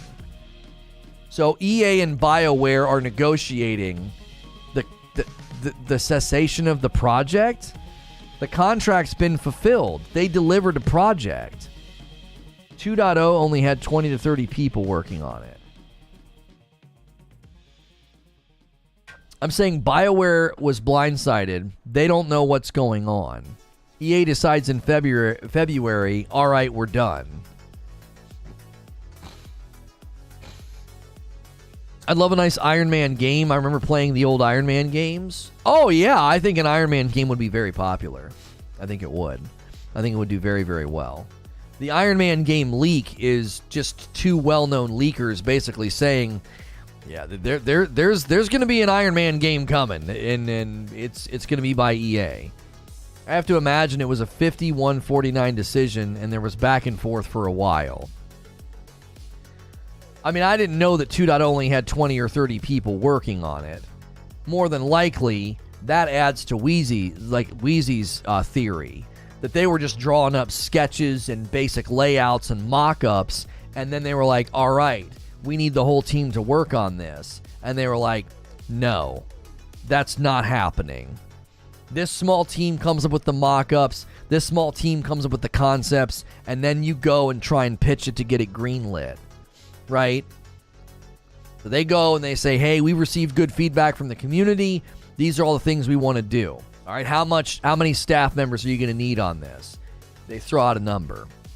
Okay, what's timeline for delivery look like? A year. Okay, crunch the numbers. No, your project's done. That's not going to work. Incubation, aka prototyping. The Anthem incubation team has kicked off, and we are starting to validate our design hypothesis. Incubation is a term we use internally. It essentially means we are going back to experimenting and prototyping to improve on the areas where we believe we fell short and to leverage everything that you love currently about Anthem. We are a small team, about 30, earning our way forward as we set out to hit our first major milestone goals. Spoiler, this is going to be a longer process. And yes, the team is small, but the whole point of this is to take our time and go back to the drawing board, and a small team gives us the agility a larger one can't afford. So the most curious thing about that, right? The most curious thing about that is they said it was going to be a long process. Okay? Said it was going to be a long process. And so they know from the beginning this is not going to be fast. Right? They say from the beginning that it's going to take time. And more than likely, it had to be known from the very, very beginning that they were going to have to kick this back to the entire team. That's the full blog? Okay. It just sounds like they just continued to mismanage everything. Why even greenlight that? Even if that's exactly what happened, it does not mean that EA will just throw Anthem in the backyard and leave it there. They got Iron Man license and they're pulling the Anthem assets out. That's what I mean. Like, it just, the whole thing, why even greenlight it to begin with then? What are you doing? Well, we're going to take 30 people, come up with a concept, come up with a hypothesis. We're going to come up with a plan. Okay. It's fair to presume and assume that means when they're done, it will require the entire staff to work on it, or a large chunk of the staff. Proof of concept isn't expensive. Yes, but proof of concept assumes that you're going to spend money to do it. Like, bare minimum, they had to know this is going to require, all or most of the staff to implement it. You haven't drawn anything up yet, but yeah, go ahead. It means you're going to probably require the whole team. And then EA's like, oh golly, this is expensive. Like they didn't know before? They could never even made 2.0 with that team. I'm not saying they would have made 2.0 with that team. I'm saying as soon as you greenlight that team doing that, you're essentially saying do something that we know will lead to a ton of money being spent. And then months later they're like, okay, we're done. It's going to require a bunch of money to be spent. Surprise Pikachu face. It's going to cost a lot of money. Just greenlighting the 30 people doing what they were doing presumes that there will be a point in time where you spend a bunch of money. BioWare said we need to spend $20 million to do this. EA says we need to charge $40 to $50 a copy, and we need X players to engage. Well, we don't know if that conversation took place, but there was my point is, if you're going to greenlight the 30 people, the incubation team, that automatically, will lead to a bunch of money spent.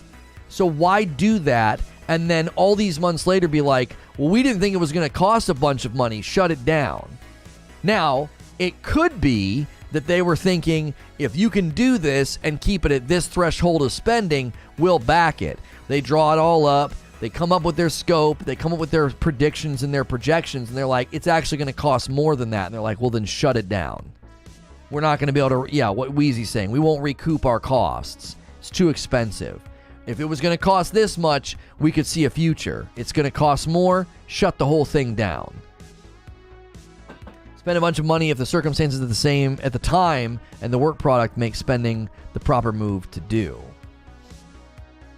Disney says it has good relationship with EA. It prefers to license games rather than what? Rather than publish. So that was in February of 2019, though. That's a long time ago. That's a month after Anthem came out. I don't know if that's related. And if they still feel that way, it's related, Victor. It's still if Disney still feels that way about EA, it's related. But I don't know. They yanked the Star Wars exclusivity from EA. I don't know how Disney feels about them anymore.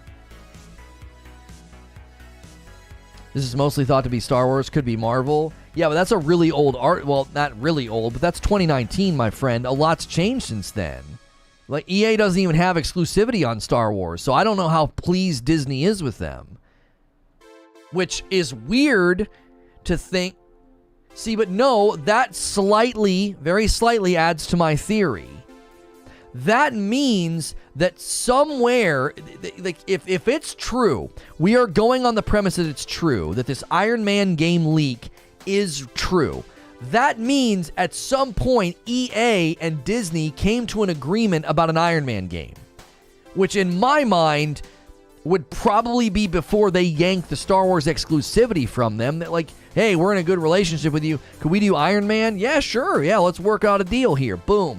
And that would have been somewhere in the timeline of Anthem working on 2.0 and Anthem Next. And then they shutter Anthem. They're like, no, we just got the license to Iron Man. Shut that project down.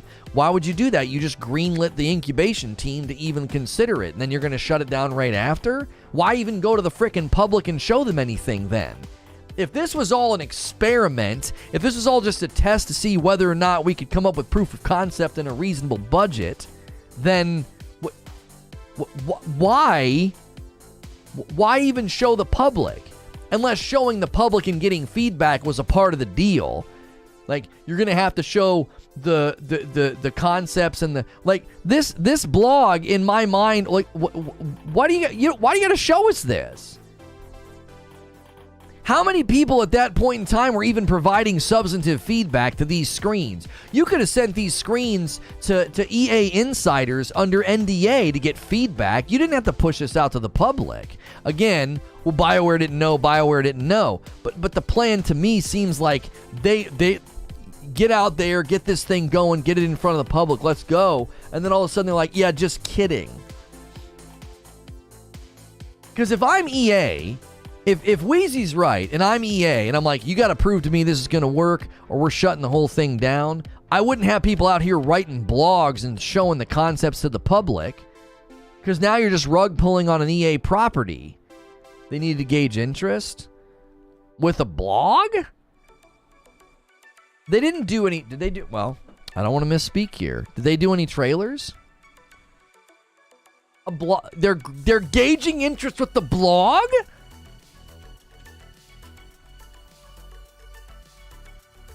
I don't know. That doesn't seem very strong. 3 years ago. No, they didn't push anything out on the YouTube channel. They had a Cataclysm trailer that they pushed out in August of 2019, and then their YouTube channel goes dormant.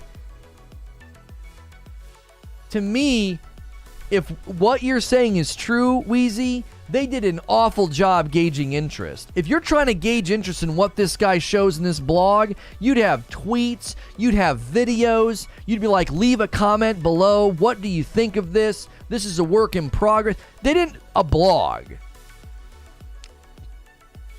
That doesn't make any sense.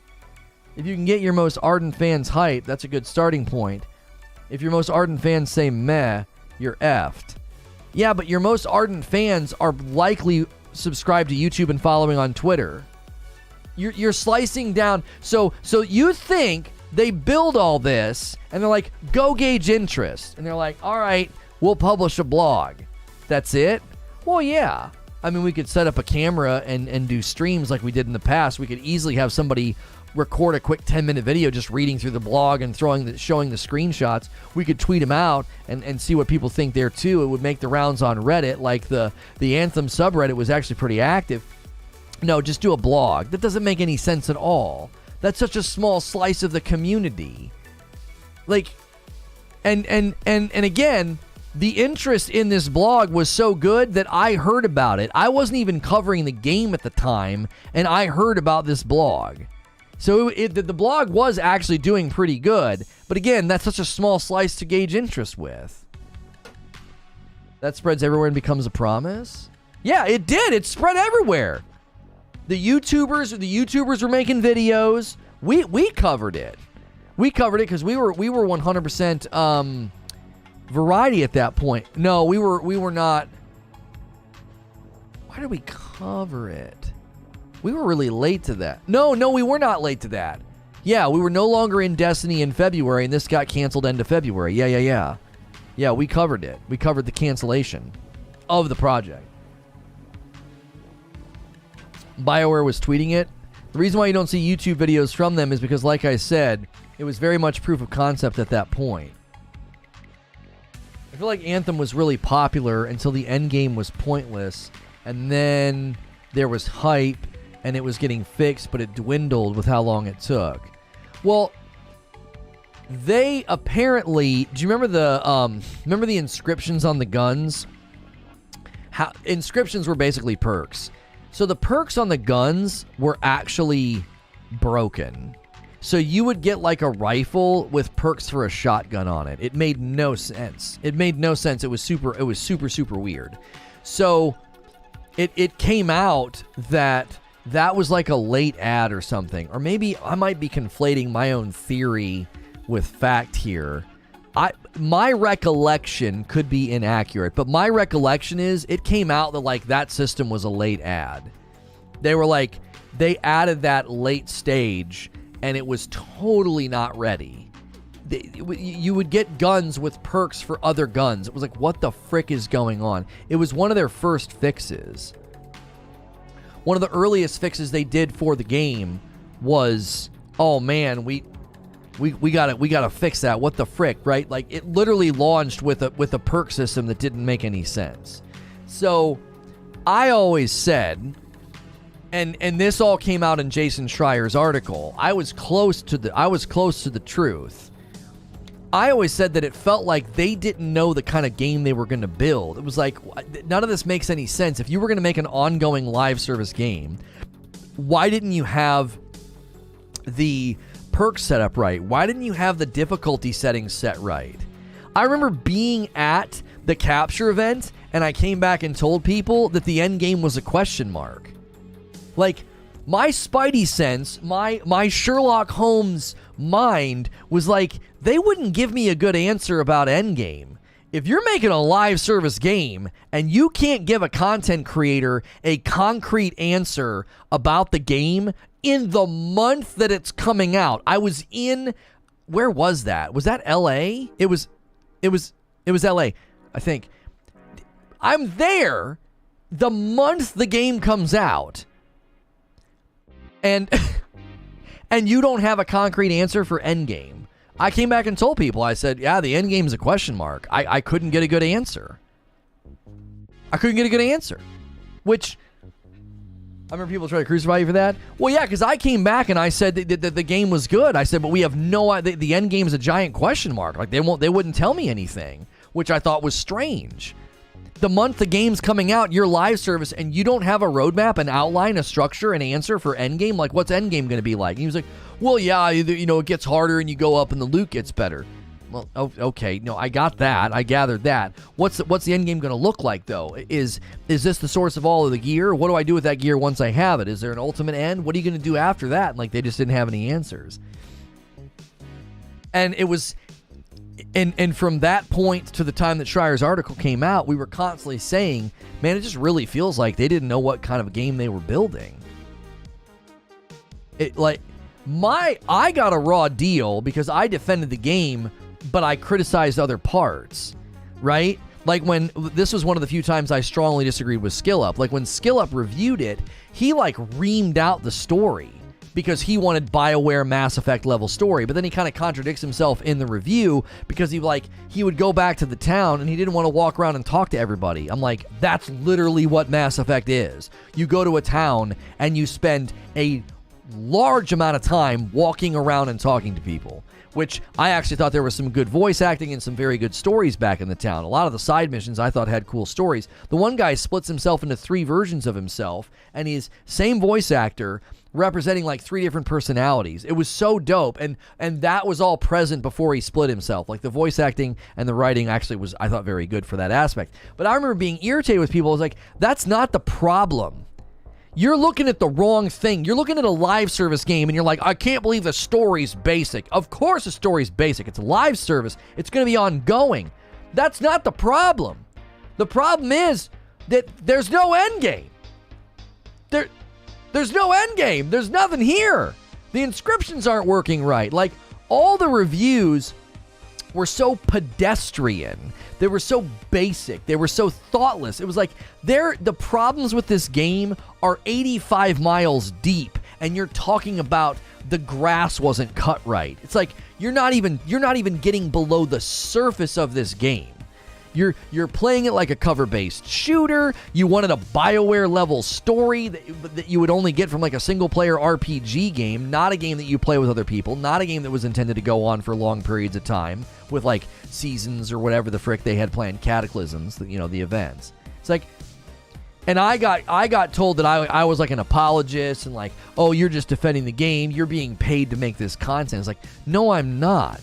I'm trying to get to the root of the problem, and the only way this game gets better is if we talk about what did they get right, what is good, what did they fundamentally get wrong, and you want to sit here and piddle around and talk about the dadgum story. The story in the game could have been a dadgum nightmare and a joke, but if they would have nailed the end game, nobody would have cared. Nobody would have cared. Your hardcore BioWare reviewers would have ripped it, but everybody else would have been like, shut up, bro, we're having fun. This is great. If the end game would have been 10 out of 10, everyone would have just overlooked the story and been like, who cares about the story? We all brushed through it in the first day or two, and then we never looked back. Who cares about that? I'm shooting aliens and spiders and getting loot. Like, that's all I care about. And that was the fundamental problems with Anthem, which is likely then why Wheezy's theory is pretty strong. That, like, look, you guys have got to prove that you can turn this thing around. So spend the next year or less doing just that. Interact with the community, push out blogs, push out things. We're gonna let you use. We're gonna give you a small team. We're gonna give you permission to give a small team. And that's it. And then you come back to us with the scope of the project. And they come back with the scope of the project and they're like, heck no. That's way too expensive. We're not doing it, right? And to the public and to BioWare, it's like, what kind of a freaking rug pull is this? You just spent 12 months outlining plans and blogs and updates and patches and events and content. You got blogs with pictures like this of a completely reworked UI. It looks like a different freaking game. And then a month later, they just rug pull.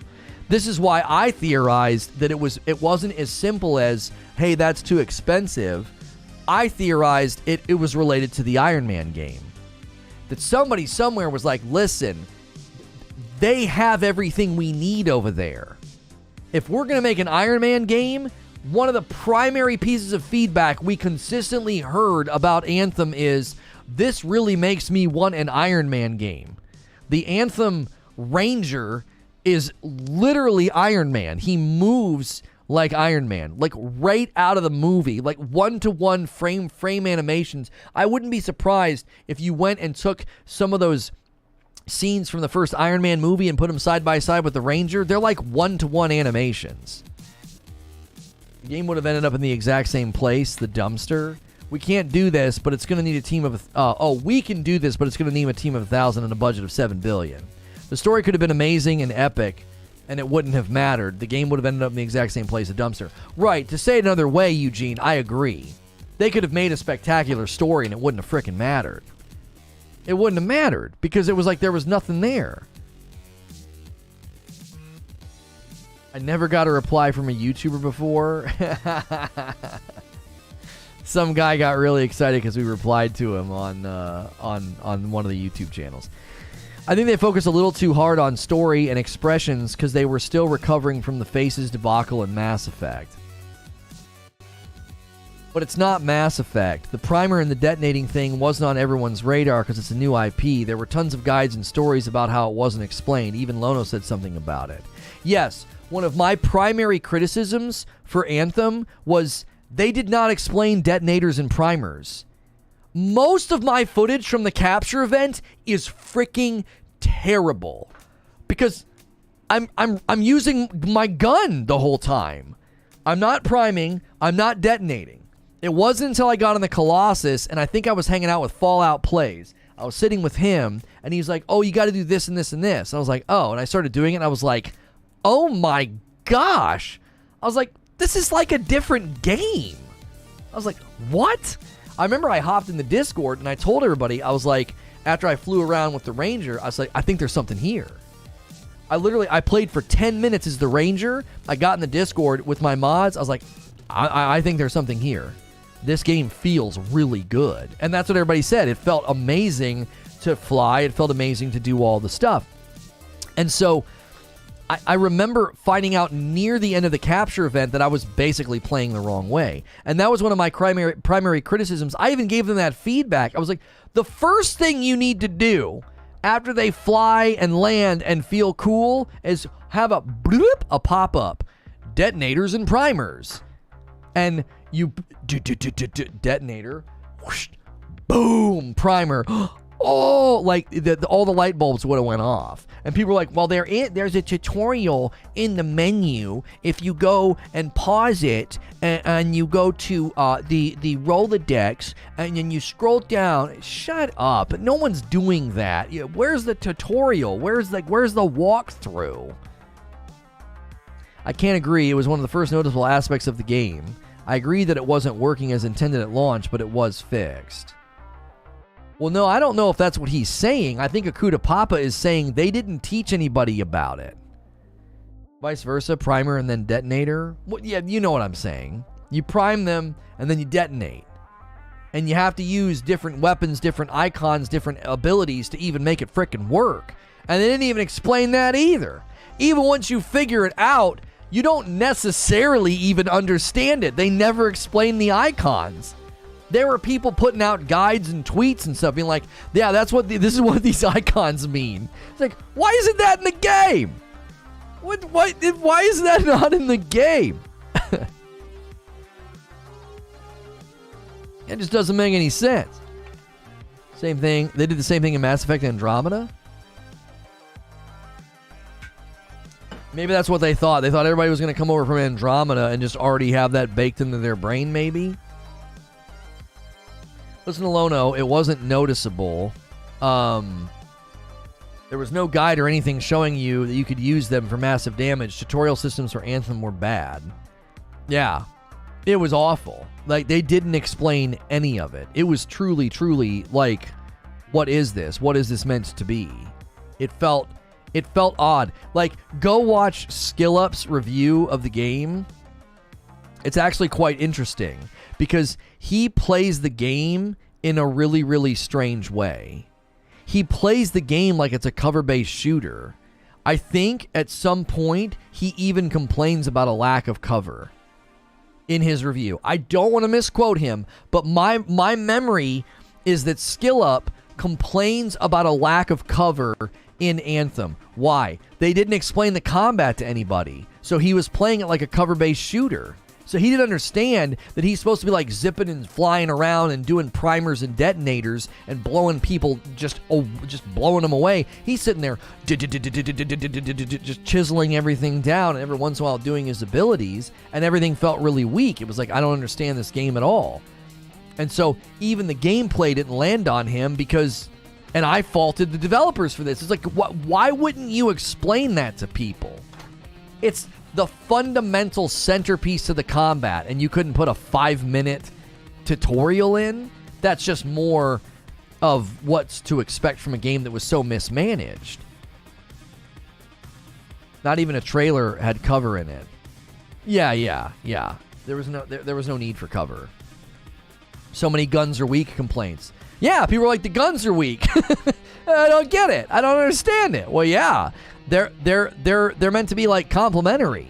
They're not your primary source of damage.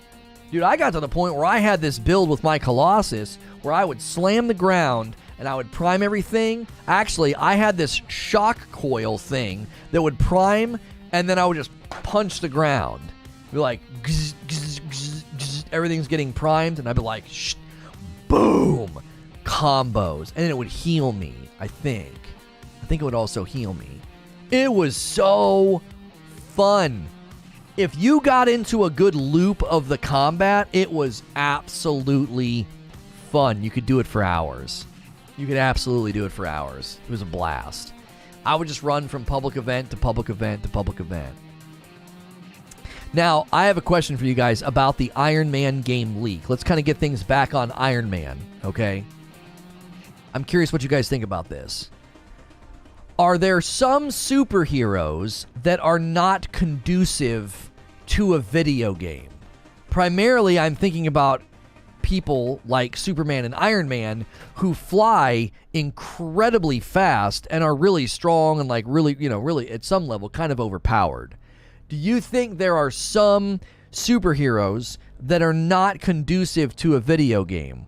We got Superman, right? Yeah, Thor. Do you think that Iron Man might fall into that category, or is he perfect for a video game? I happen to think he's perfect for a video game, personally. His appearance, his armor, his look.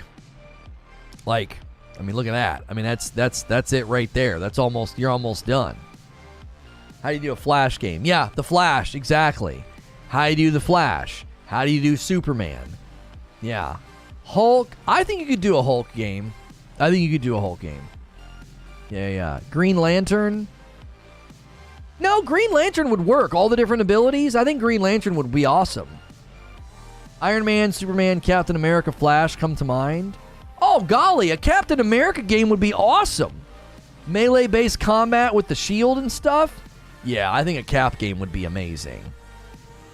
Not including Spider-Man, most superhero games are trash, mainly because you are the most powerful person on the planet. How do you make that challenging? Well, the Batman games are gonna walk in the room and disagree with you.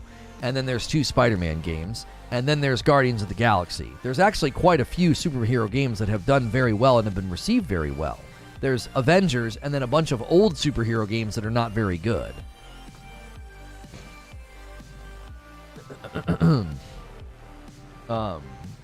Batman games are fun. Cap could totally do it. Yeah, aren't most of these heroes in the Avengers game already? Yeah, you kind of have gameplay right there, Menacing Mommy. That's exactly right. Captain America would be a great game in VR because you could throw the shield, etc. Yeah, maybe. Yeah, Professor X would probably not make for a very good superhero game. I agree with that. Yeah. Cyclops would probably be tough to make a superhero game out of. He has like one ability, his eye beam. That's it,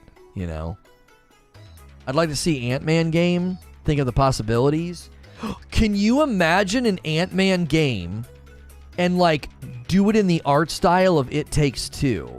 That would be so freaking fun. Because you're so little, you're basically the size of Ant-Man in It Takes Two. You're bigger than Ant-Man in that game because you're about half the height of a squirrel in that game, I think, because you interact with some squirrels. That'd be awesome. Ant-Man and Wasp, It Takes Two style. Oh my gosh. Somebody ship that. Somebody absolutely ship that. That would be so good. Isn't Grounded Ant-Man? No. It's a survival game. It's not really Ant-Man. Yo, Silver Fang jumping back in as a member and getting that second month badge. Guys, we haven't got any gifted members today. We're really close to 1,600 members. Consider gifting or becoming a member today. Help us hit that next milestone. The big stretch goal is 2,000 members. We'd love to see that happen. Are we close to 400 likes? I bet you we can get 400 likes. If you've not smashed the like button yet, do me a favor and do that. We only need 40 more to hit the next like milestone. Subscribing to the channel is free. We've only had a few new subscribers today, so primarily it seems like we are streaming to our core audience today. So that's actually honestly super encouraging. The turnout is incredible for the fact that we're not getting a bunch of people from other sources. Let me actually check. I'm actually kind of curious where everyone's coming from today. It's almost all from Browse and Suggest. We're getting suggested off of some Pokemon games and some other video games. We're getting a 17% suggest. So if you clicked on this video today off of a suggestion or your home screen, do me a favor and click subscribe. I'm worried that maybe we got a lot of bounces today. They might have come in and been like, it's just a leak, and they hated Anthem. I don't know. Batman games are bad because you don't get enough time to plan. Yeah, he needs enough time to plan to beat everybody. That bringing up Grounded makes Lono grumpy. I freaking hate that game. The main issue is when the heroes get to levels where the planet's at risk and they go full power. In my opinion, Spider-Man, Batman, and the Guardians are not that. Iron Man needs a large open world to explore and large enemies to battle against. I kind of feel like if you did an Iron Man game, you'd have to go all over the world. I don't think you could have him in a city or a contained space, right? Luckily, we have Wonder Woman game coming out. You know what, Weez? I actually think the Wonder Woman game is going to be the true test. Can you make pretty much any superhero? Is it possible? Because I actually think she's going to be fun to play as. I think she's going to be a blast. Yeah, Daredevil, just a black screen. Come on, that's not very kind. They'd give him sonar vision. It'd be cool. It might not land on people very well, though. It's just a freaking black screen. That is so funny. Oh, man, that's rude. That's ableist. I'm just kidding. Batman Telltale Games let you plan. New York City isn't big enough for Iron Man? No, because New York City, you go around in New York as Spider-Man, and if you could suddenly fly super duper fast, that city would feel like a teeny little playground. It wouldn't translate the same way. It translates really, really well for Spider-Man because you're physically swinging and traversing through. It's like a big giant jungle gym. It's a concrete jungle where dreams are made of. I'm kidding. I almost got through it. I almost said it and just kept going and was hoping people were like, wait a minute, did he just quote that? Did he just do that? You could actually use blind playthrough in a title without getting canceled. That is true. You could play Daredevil and actually call it a blind playthrough, and you wouldn't have to worry about, zero relevancy purple streamers coming after you because they're not entertaining enough to make content, so they have to create false controversy. That's what made the Anthem work as an open world. The verticality of the world increased the size dramatically. Yeah, the ability to go up. Yeah. In Iron Man, you'd have New York, the desert, Sokovia, space, Titan. Yeah. I was just thinking about that. Like, if you just go to, like, another planet, that would be... Then you could bring that verticality that Anthem had, just like these giant cliff sides and waterfalls. Yeah. Open world doesn't work because Iron Man map clearing would be boring. Fighting small-time criminals, boring. Yeah, you'd have to go to places where you're fighting, like, tanks and jets and aliens, really strong aliens. You can't be like, all right, everybody, stop robbing this bank. Like, it wouldn't work. It would be stupid. It would feel like a RoboCop knockoff. You know what I mean? Oh, golly, what a stretch.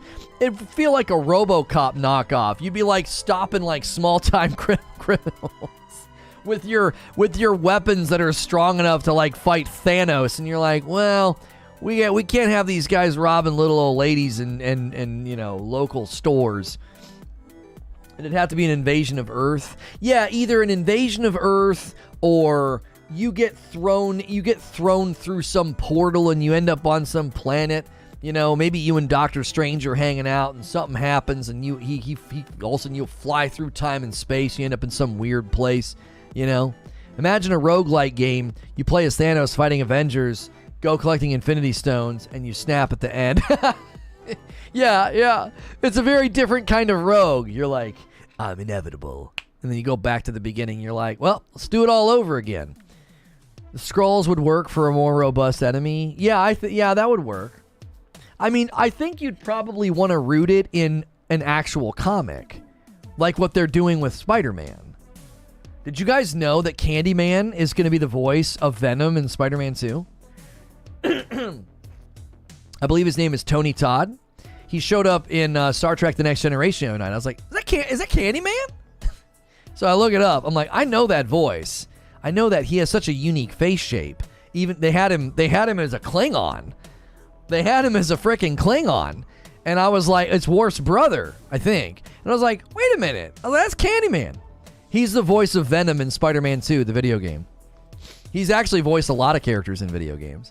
So we're in for a treat, I think. I think we're in for a treat in Spider-Man 2.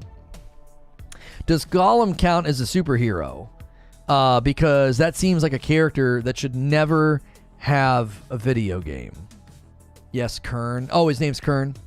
That movie terrified me as a child. What did we watched one last night. What was it? I can't remember what was happening. What were they doing?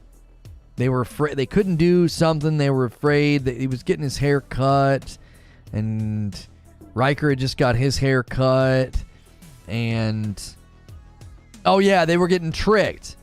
What's her face shows up for the first time. I think she makes it all the way to Deep Space Nine.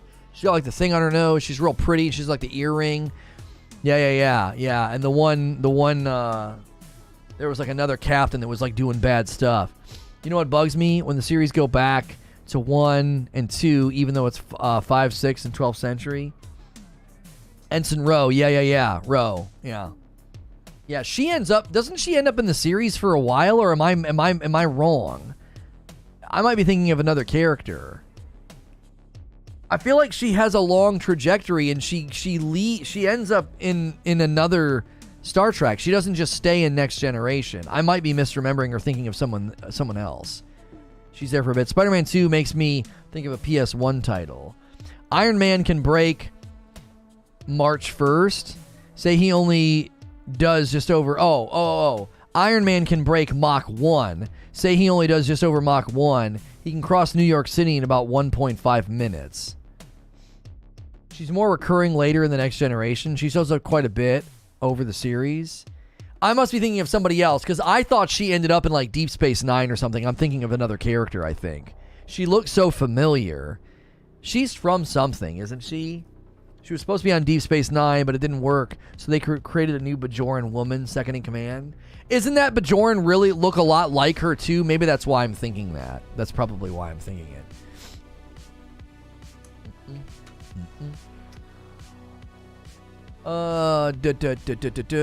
Okay. We are out of gas. We got to switch to the Sea of Thieves thing. Okay. I think people are going to like this one. This one should be good. We'll go grab this. And then we'll go grab this. Is the new season live yet?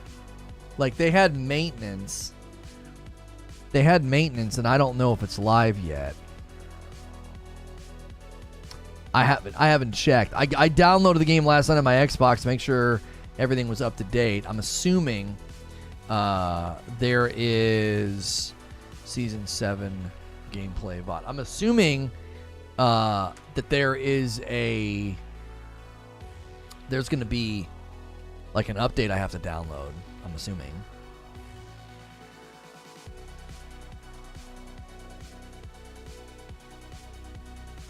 Okay, we'll call this one the PvP debate. Okay. Close that. Close that. Iron Man open world game demo. Yeah, that's like somebody messing around with it. Yeah. And it's so fast. Like, he's so insanely fast. Sea of Thieves. Okay. Gaming news. It contains product placement. There's a part of me that wants to just not sell those, but then I wear shirts, so I guess it doesn't matter. Like, if we didn't sell those, we could be like, no, we don't have any product placement in the stream, but I guess that's not true because I wear the Gunners and I wear the t-shirts, so never mind.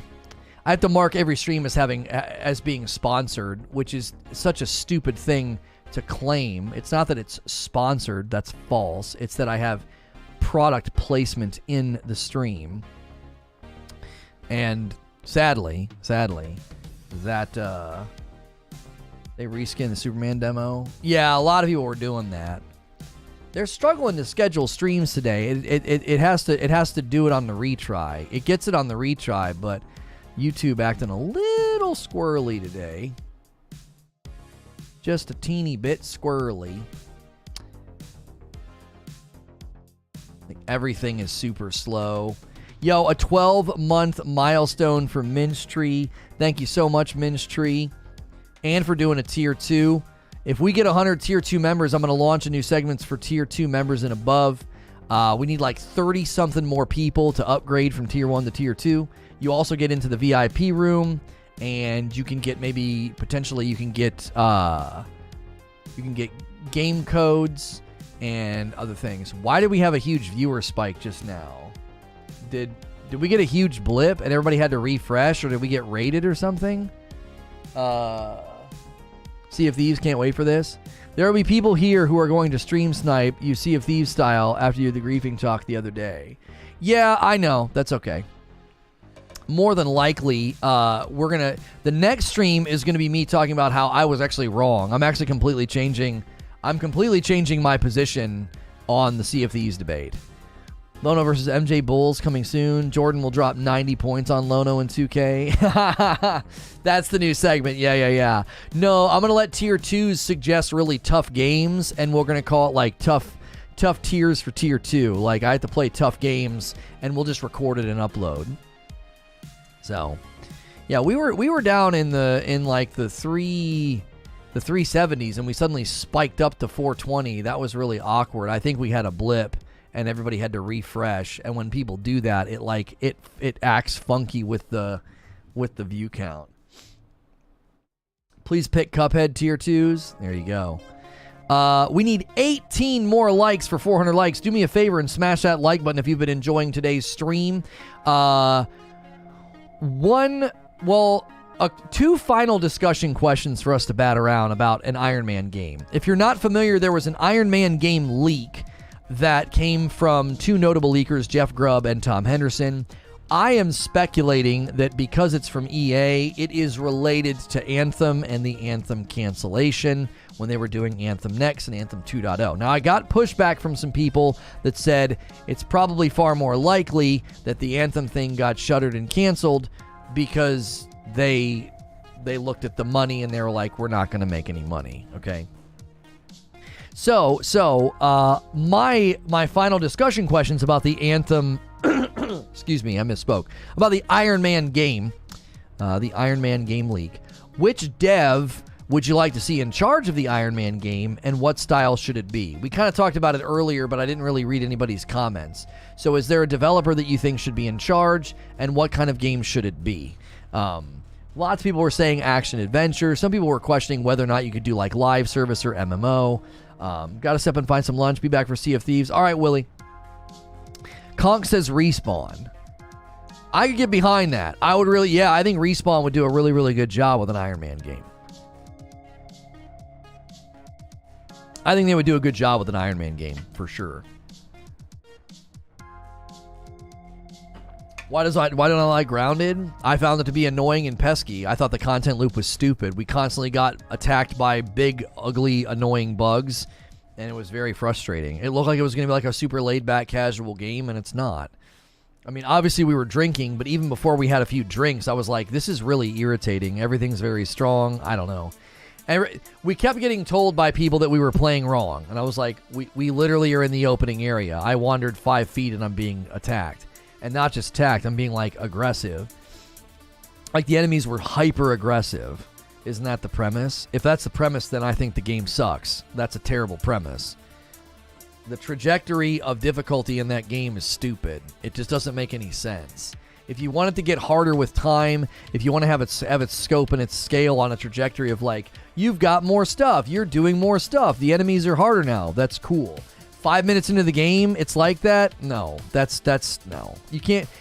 I get tired of people defending flaws by being like, well, that's just the game. Okay. Well, then your game sucks. Sorry.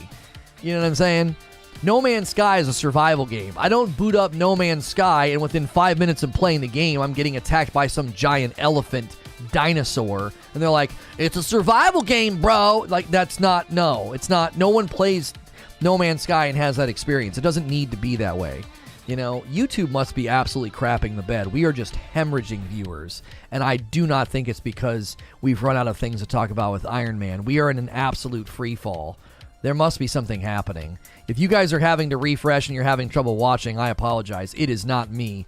YouTube continues to do something on the front end that just absolutely butchers our view count, and I can't figure out what it is. So if you're having to refresh, I apologize. It is not on my end. It's not something I have any control over. The building is amazing. The combat is challenging. The story is lackluster, but it makes up for an exploration. I think the combat's trash for what they asked you to do. Like, that's my opinion. I'm not saying I'm right. I'm saying for what they asked me to do in that game, I'm fighting like big, aggressive bugs and spiders and mosquitoes. I feel like the combat is horrible. It doesn't work very well. It doesn't feel like it's a great engine, or it doesn't feel responsive or something. I don't know. To be fair, you're starting to suffocate immediately in No Man's Sky. No, you're not. That takes a long time to happen. No. Just don't walk towards the huge dinos. We weren't. We barely deviated from the main path in Grounded, and the giant spider would not leave us alone. Like, I literally had fans of the game that were like, I've never seen this happen before. I don't know why it's like this. So then we left and went somewhere else, and then mosquitoes were doing the same thing. They just wouldn't leave us alone, and we kept dying. And I was like, this game sucks. It's like it felt out of order. It just felt out of order. It didn't feel like it had a natural trajectory. It felt like there were similar things in the second Lord of the Rings game, the Shadow of War, whatever the frick it was called. There were similar things in that. You'd walk around the corner, and there'd be a guy who was 5 times higher than your level. I was like, what? And then he wouldn't leave you alone. He would chase after you. I was getting shot by arrows the one time. I couldn't get away. I was like, I don't understand. Why is this guy so strong in an beginning area? Well, they wanted the game to have like a lot of reasons for you to retread and go back to old areas. Okay, well, it ruins the early gameplay. And what's happening? I found my experience to be completely different. We can agree to disagree. It might not be for everyone. I had at least 2 or 3 big fans of the game in my stream that were like, I don't know why this is happening. They're like, I've never seen this happen. The spiders were overly aggressive. They wouldn't leave us alone. We couldn't get anything done. That was the thing. It wasn't like we wandered into an area and we were like, oh, we're not supposed to be here. It was, We're trying to do very basic things, and we have very basic weapons, and we're getting attacked by one of the strongest enemies in the game. We're like, what? I don't understand. What do you want me to do? It didn't make any sense. It was like, come on, come over here. Yeah, you get these leaves and sticks. Boom! You're dead. You told me to come over here. What? I don't understand. What? You told me to do this. I've died a few times at the beginning of No Man's Sky.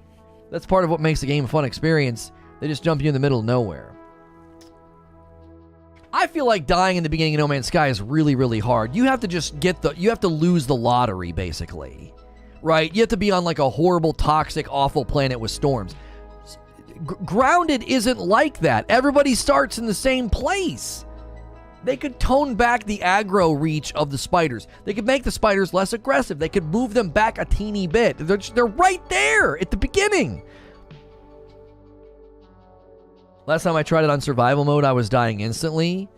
I think they turn up the pain in that mode. The normal No Man's Sky mode, that's not happening.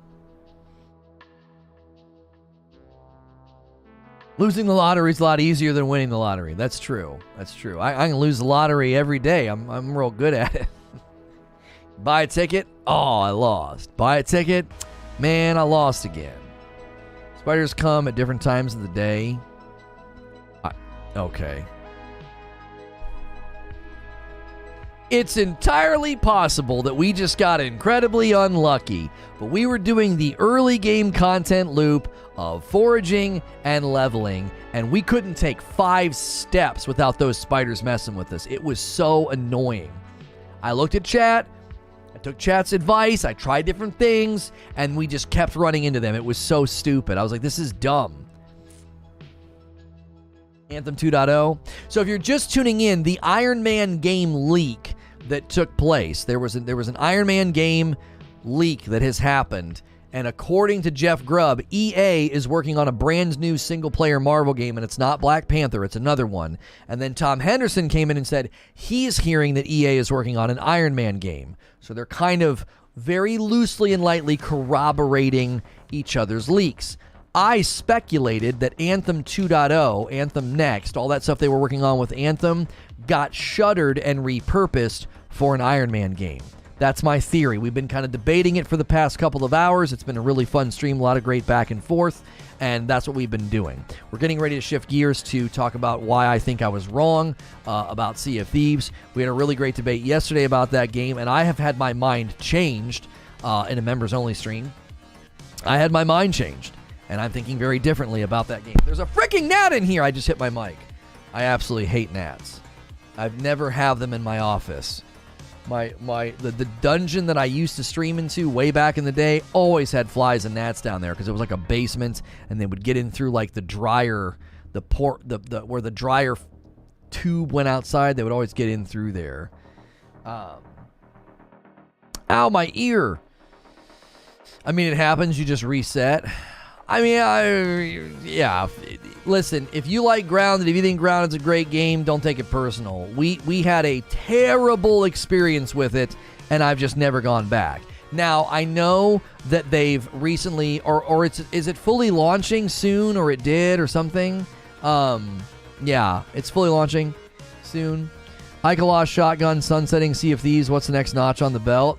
You know what's so funny, Eugene, is that review we read early in the stream, the guy literally says it. And we all, myself, chat, we just kind of glided over it. Now, after that guy's review, I said I started focusing on how imbalanced the game was. But I didn't turn and look at PvE. I just kept saying it's imbalanced, it's imbalanced, it's imbalanced. So I was actually, the reason it was easy for me to be persuaded is I was halfway there. Like, I was already saying it. I was like, this guy's right. He's right. Like, did you watch that clip I put in the Discord this morning? He literally says it. He's like, the PvE should be a lot simpler. He's like, what?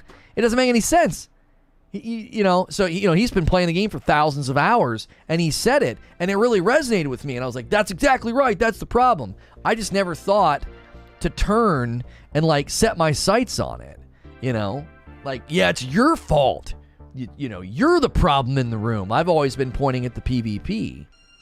And the other thing we're going to talk about is why I actually think PvP is very important to that game, even though I'm very much against it. So, the biggest tell, Lono is right, how they had a PvP and no one played it. Exactly. That's exactly right. I still like people agreeing with me, even though I'm modifying my position. Yeah, he was kind of spot on. Yeah, that guy nailed it. He did. He nailed it. He had really, really good thoughts. The craziest thing is about that game, I'm kind of setting the table for where we're going. The craziest thing about that game is if you go and you read the reviews on Steam, so many of them are super positive, and then they all be like, but I stopped playing because of the griefers. It's like, they're all saying the same thing. This game's awesome. I love it. It's beautiful. It's so charming and fun. But I stopped playing because of the griefers. Hundreds of hours, thousands of hours, I'm putting it down. You know? Why? Community. And it makes sense. Like, look at how people reacted yesterday. The people that are still playing it, covering it, talking about it, enjoying it, that's what they do. That's what they do. $10 tip from Mike on the mic. Good morning, ladies and gents. Good to see you, my friend. I swear Lono has ESP. How many times has he said something and it turns out to be true? Talking about Sea of Thieves. Yeah, that's our next stream topic. I'm going to talk about how I was wrong. I was wrong about the PvP. It's not the PvP's fault. It isn't. It's the PvE's fault. I was convinced of this yesterday. Is this the YouTuber journalist you never specifically name? I'm not sure what you're talking about. Who are you referring to?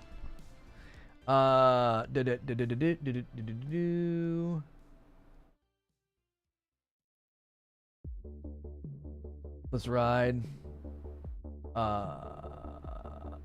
Yeah. No, I know. I'm setting the table for where we're going because I have to take a quick break. So I'm kind of whetting people's appetite because viewership's kind of climbing. If you're just tuning in, we have discussed now for about 2 hours the Ironman game. There was an Ironman game leak.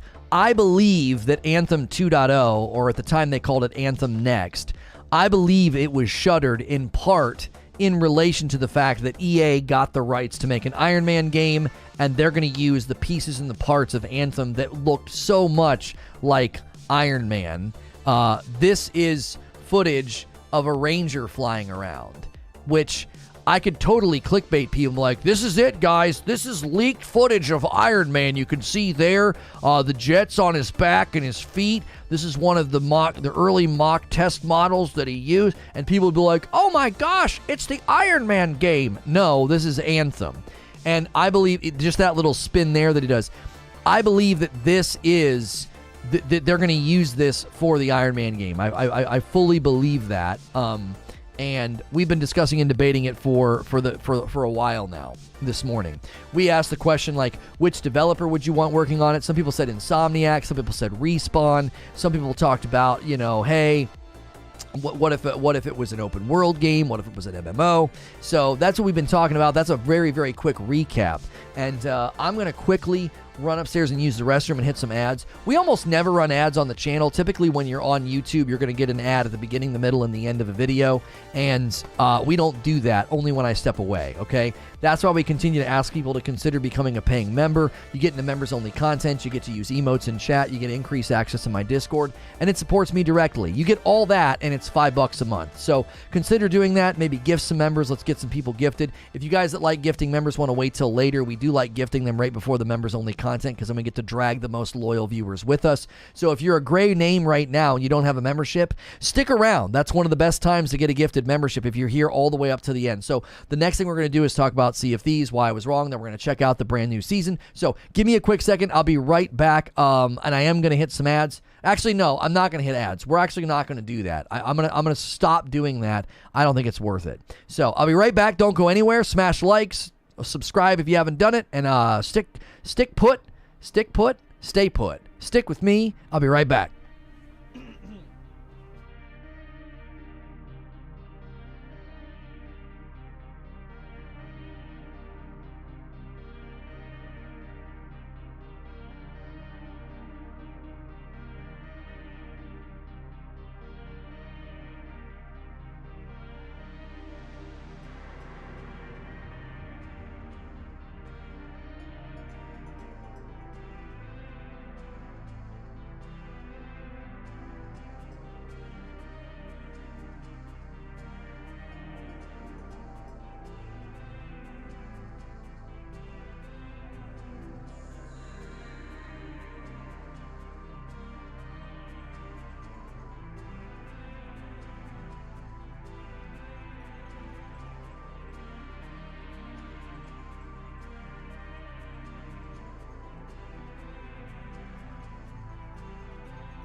Okay.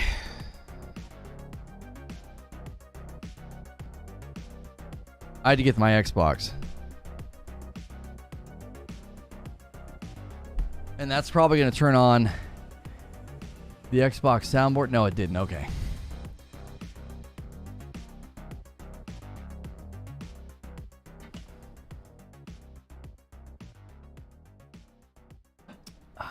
Okay. Somebody said people can fly. People can fly. An Iron Man game? No. The sound design would be garbage. One of the things you'd have to nail, you'd have to absolutely nail, is the sound. You'd have to nail the sound. Okay. There's a guy streaming it today, right now. Good for him.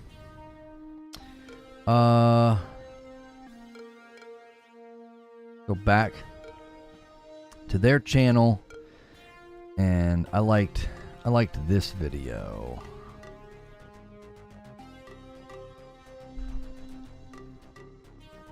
Okay. Right? Yeah. Wait.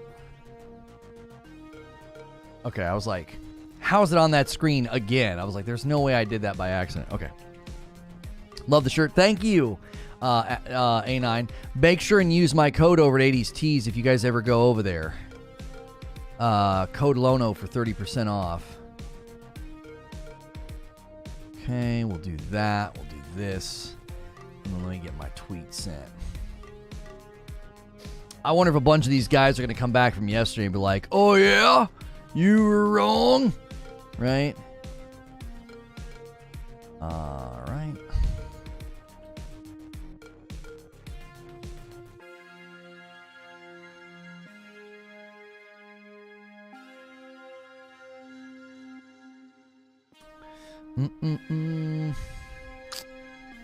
Okay.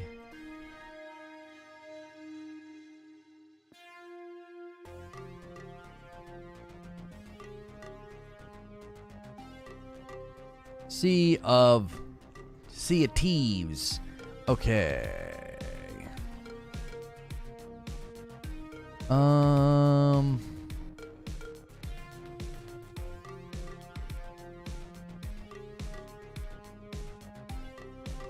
People can fly with an Iron Man game. Nah, I think Outriders is a bad game. I'd rather have Anthem 2.0 instead. Yeah, I would let BioWare make it before People Can Fly.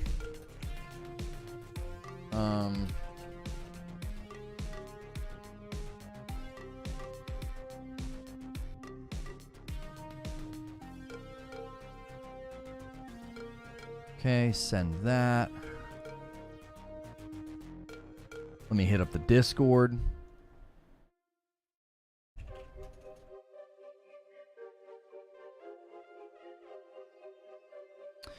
Okay. Ooh. Well, that was good. I'm going to put a link in chat just in case redirect doesn't work. You can click on the link in the chat.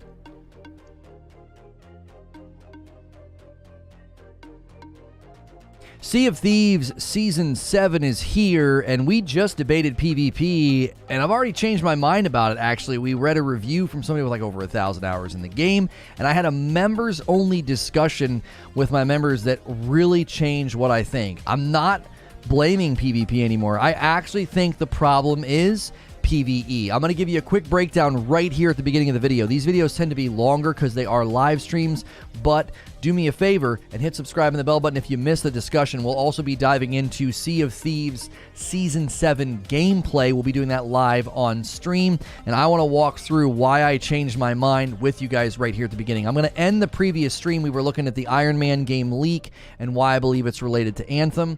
I'm going to end that stream and bring all those people over.